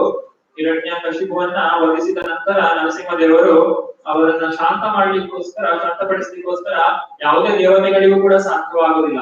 ದೇವತೆಗಳು ನರಸಿಂಹದೇವರ ಹತ್ರ ಹೋಗ್ಲಿಕ್ಕೆ ಕೂಡ ಭಯ ಪಡ್ತಾರೆ. ಅಂತಹ ಸಮಯದಲ್ಲಿ ಭಗವಂತನನ್ನ ಶಾಂತಗೊಳಿಸಲಿಕ್ಕೆ ಹೋಗುವಂತಹದ್ದು ಅದು ಪ್ರಹ್ಲಾದ ಮಹಾರಾಜರನ್ನ ತಮ್ಮ ತೊಡೆಯ ಮೇಲೆ ಕುತ್ಕೊಳ್ಳಿಸಿಕೊಂಡು ಭಗವಂತ ಕೇಳ್ತಾರೆ, ನಿನಗೆ ಏನು ಬೇಕು ಅಂತ ಹೇಳು, ನಿನ್ನ ಭಕ್ತಿಗೆ ನಾನು ತುಂಬಾ ಮೆಚ್ಚಿದ್ದೇನೆ ಅಂತ ಹೇಳಿ. ಆಗ ಪ್ರಹ್ಲಾದ ಮಹಾರಾಜ ಹೇಳ್ತಾನೆ, ನಾನು ನನ್ನ ಭಕ್ತಿಗೆ ಒಂದು ಪ್ರತ್ಯುಪಕಾರವನ್ನ ಪಡೆಯಲಿಕ್ಕೋಸ್ಕರ ಇದನ್ನ ಮಾಡಲಿಲ್ಲ. ಒಂದು ವೇಳೆ ಆ ರೀತಿಯಾಗಿ ನಾನು ಮಾಡಿದ್ದೆ ಆದ್ರೆ ಅದು ಕೂಡ ಒಂದು ವ್ಯಾಪಾರವೇ ಆಗಿರುತ್ತದೆ, ಆದ್ರೆ ನನಗೆ ಅದಕ್ಕೆ ಪ್ರತಿಫಲವಾಗಿ ಏನು ಕೂಡ प्रहलाद महाराज आप विचार करो, प्रहलाद महाराज नरसिंह भगवान से भी ऊंचे है क्या?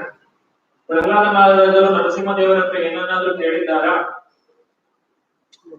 नरसिंह भगवान कहते हैं, अरे मैं मालिक हूँ तेरा, मेरी इच्छा है और तू मेरा सेवक है, क्या तू स्वीकार करेगा कि नहीं कि मैं तुझे वरदान देना चाहता हूँ? ಆಗ ನರಸಿಂಹದೇವರು ಪ್ರಹ್ಲಾದ ಮಹಾರಾಜ ಹತ್ರ ಕೇಳ್ತಾರೆ, ನಾನು ನಿನ್ನ ಸ್ವಾಮಿಯಾಗಿದ್ದೇನೆ, ನಾನು ನಿನಗೆ ಕೊಡ್ಲಿಕ್ಕೆ ಇಷ್ಟಪಡ್ತಾ ಇದ್ದೇನೆ, ನಾನು ಕೊಡುವಾಗ ನಿನ್ನ ತೆಗೆದುಕೊಳ್ಳಬೇಕು ಅಂತ ಹೇಳಿ ಹೇಳ್ತಾರೆ. इसका मतलब ये नरसिंह भगवान प्रहलाद महाराज से ऊंचे, ऐसा वार्तालाप से पता चलता है। तब प्रहलाद महाराज ने कहा, प्रभु वो मैं स्वीकार करता हूँ, मैं आपका सेवक हूँ और आपका अधिकार मैं नहीं छीन सकता, हाँ, लेकिन यदि आप मुझे ही देना चाहते हैं तो मेरी ये इच्छा है कि आप मुझे ये राक्षसों के बीच में ही रहने दो और मैं आपके कीर्ति गान को सुनाकर आपके पास भेजा करूं। ಈ ರೀತಿಯಾಗಿ ನರಸಿಂಹದೇವರು ಪ್ರಹ್ಲಾದನ ಹತ್ರ ಹೇಳ್ತಾರೆ, ನಾನು ನಿನ್ನ ಮಾಲೀಕನಾಗಿದ್ದೇನೆ, ನೀನು ನನ್ನ ಸೇವಕ, ಅದರಿಂದ ನೀನು ಏನನ್ನಾದ್ರೂ ನನ್ನ ತಗೊಳ್ಳೇಬೇಕು ಅಂತ ಹೇಳಿ ಹೇಳಿದಾಗ ಪ್ರಹ್ಲಾದ ಮಹಾರಾಜರು ಹೇಳ್ತಾರೆ, ಹೌದು, ನಾನು ನೀವು ನನ್ನ ಸ್ವಾಮಿ, ನಾನು ನಿಮ್ಮ ದಾಸನಾಗಿದ್ದೇನೆ, ಅದರಿಂದ ನೀವು ಏನನ್ನಾದ್ರೂ ಕೇಳು ಅಂತ ಹೇಳಿದಾಗ ನಾನು ನಿಮ್ಮ ಹತ್ರ ಕೇಳ್ತಾ ಇದ್ದೇನೆ, ನನಗೆ ಈ ಒಂದು ವಸ್ತುವನ್ನ ಕೊಡಿ. ಅದು ಏನಂತ ಹೇಳಿದ್ರೆ, ನಾನು ಇನ್ನು ಮುಂದೆ ಕೂಡ ಈ ರಾಕ್ಷಸರ ಮಧ್ಯದಲ್ಲಿ ಗುಣಗಾನವನ್ನ ನಿರಂತರವಾಗಿ ಮಾಡ್ತಾ ಇರ್ತೇನೆ, ಈ ಒಂದು ಅವಕಾಶವನ್ನ ನನಗೆ ಕೊಡಿ ಅಂತ ಹೇಳಿ ಪ್ರಹ್ಲಾದ ಮಹಾರಾಜನು ನರಸಿಂಹದೇವರ ಹತ್ರ ಕೇಳ್ತಾರೆ. देखो ये समाधान भक्त और भगवान के बीच में भक्त सेवा करके कुछ नहीं मांगता, फिर भी यदि भगवान देना चाहते हैं तो क्या मांगेगा? नव जन्मनि जन्मनीश्वरे भवतात् भक्ति रहेगी, कोई देना है तो ये दे दो. ನಾವು ಭಗವಂತನಲ್ಲಿ ಭಕ್ತಿಯನ್ನ ಮಾಡಿದಾಗ ಏನನ್ನು ಕೂಡ ನಾವು ಅವರಲ್ಲಿ ಬಿಡೋದಿಲ್ಲ, ಆದ್ರೂ ಕೂಡ ಭಗವಂತ ನಮ್ಮಲ್ಲಿ ಏನನ್ನಾದ್ರೂ ತಗೊಳ್ಳೇಬೇಕು ಅಂತ ಹೇಳಿದಾಗ ನಾವು ಅವರಲ್ಲಿ ಏನನ್ನ ಕೇಳಬೇಕು ಅಂತ ಹೇಳಿದ್ರೆ, ನಾವು ಜನ್ಮಾಂತರದಲ್ಲಿಯೂ ಕೂಡ ಭಗವಂತನ ಒಂದು ಸೇವೆ ನಮಗೆ ದೊರಕಲಿ, ಅದನ್ನ ಭಕ್ತಿ ನಮಗೆ ಬರಲಿ ಅಂತ ಹೇಳಿ ಕೇಳಬೇಕು. तो क्या भक्त भगवान के धाम जाने का नहीं सोच रहा है? ಭಕ್ತನು ಭಗವಂತನ ಧಾಮಕ್ಕೆ ಹೋಗ್ಬೇಕು ಅಂತ ಹೇಳಿ ಆತನಿಗೆ ಇಷ್ಟ ಇಲ್ವೋ? जो हमेशा भगवान के साथ जुड़ा हुआ करने वाला है, उसको भगवान का धाम उसके हृदय में ही बन जाता है, और जहाँ जाता है वो भगवान का धाम प्रकट करता है। प्रभुपाद जी ने सारा वृंदावन प्रदेश में खड़ा कर दिया। ಇದಕ್ಕೆ ಉತ್ತರ ಏನಂತ ಹೇಳಿದ್ರೆ, ಭಗವಂತನ ಧಾಮಕ್ಕೆ ಭಕ್ತನು ಹೋಗ್ಬೇಕು ಅಂತ ಹೇಳಿ ಭಗವಂತನ ಹತ್ರ ಕೇಳೋದಿಲ್ಲ, ಯಾಕಂದ್ರೆ ಆ ಭಕ್ತನ ಹೃದಯವೇ ಭಗವಂತನ ಧಾಮವಾಗಿರುತ್ತದೆ, ಮತ್ತು ಅವರು ಆ ಭಕ್ತರು ಎಲ್ಲಿಗೆಲ್ಲ ಹೋಗ್ತಾರೋ ಅದೆಲ್ಲವೂ ಕೂಡ ಭಗವಂತನ ಧಾಮವೇ ಆಗ್ತದೆ. ಹೇಗೆ ಶ್ರೀಲ ಪ್ರಭುಪಾದರು ಭಾರತದಲ್ಲಿ ಇಲ್ಲಿ ಇರುವಂತಹ ವೃಂದಾವನವನ್ನ ವಿದೇಶದಲ್ಲಿಯೂ ಕೂಡ ಕಾಣಲಿಕ್ಕೆ ಸಾಧ್ಯವಾಗಿದೆ. ಅದು ಆ ಭಕ್ತರು ಎಲ್ಲೆಲ್ಲ ಹೋಗ್ತಾರೋ ಅಲ್ಲಿ ಧಾಮವು ಉಂಟಾಗ್ತದೆ.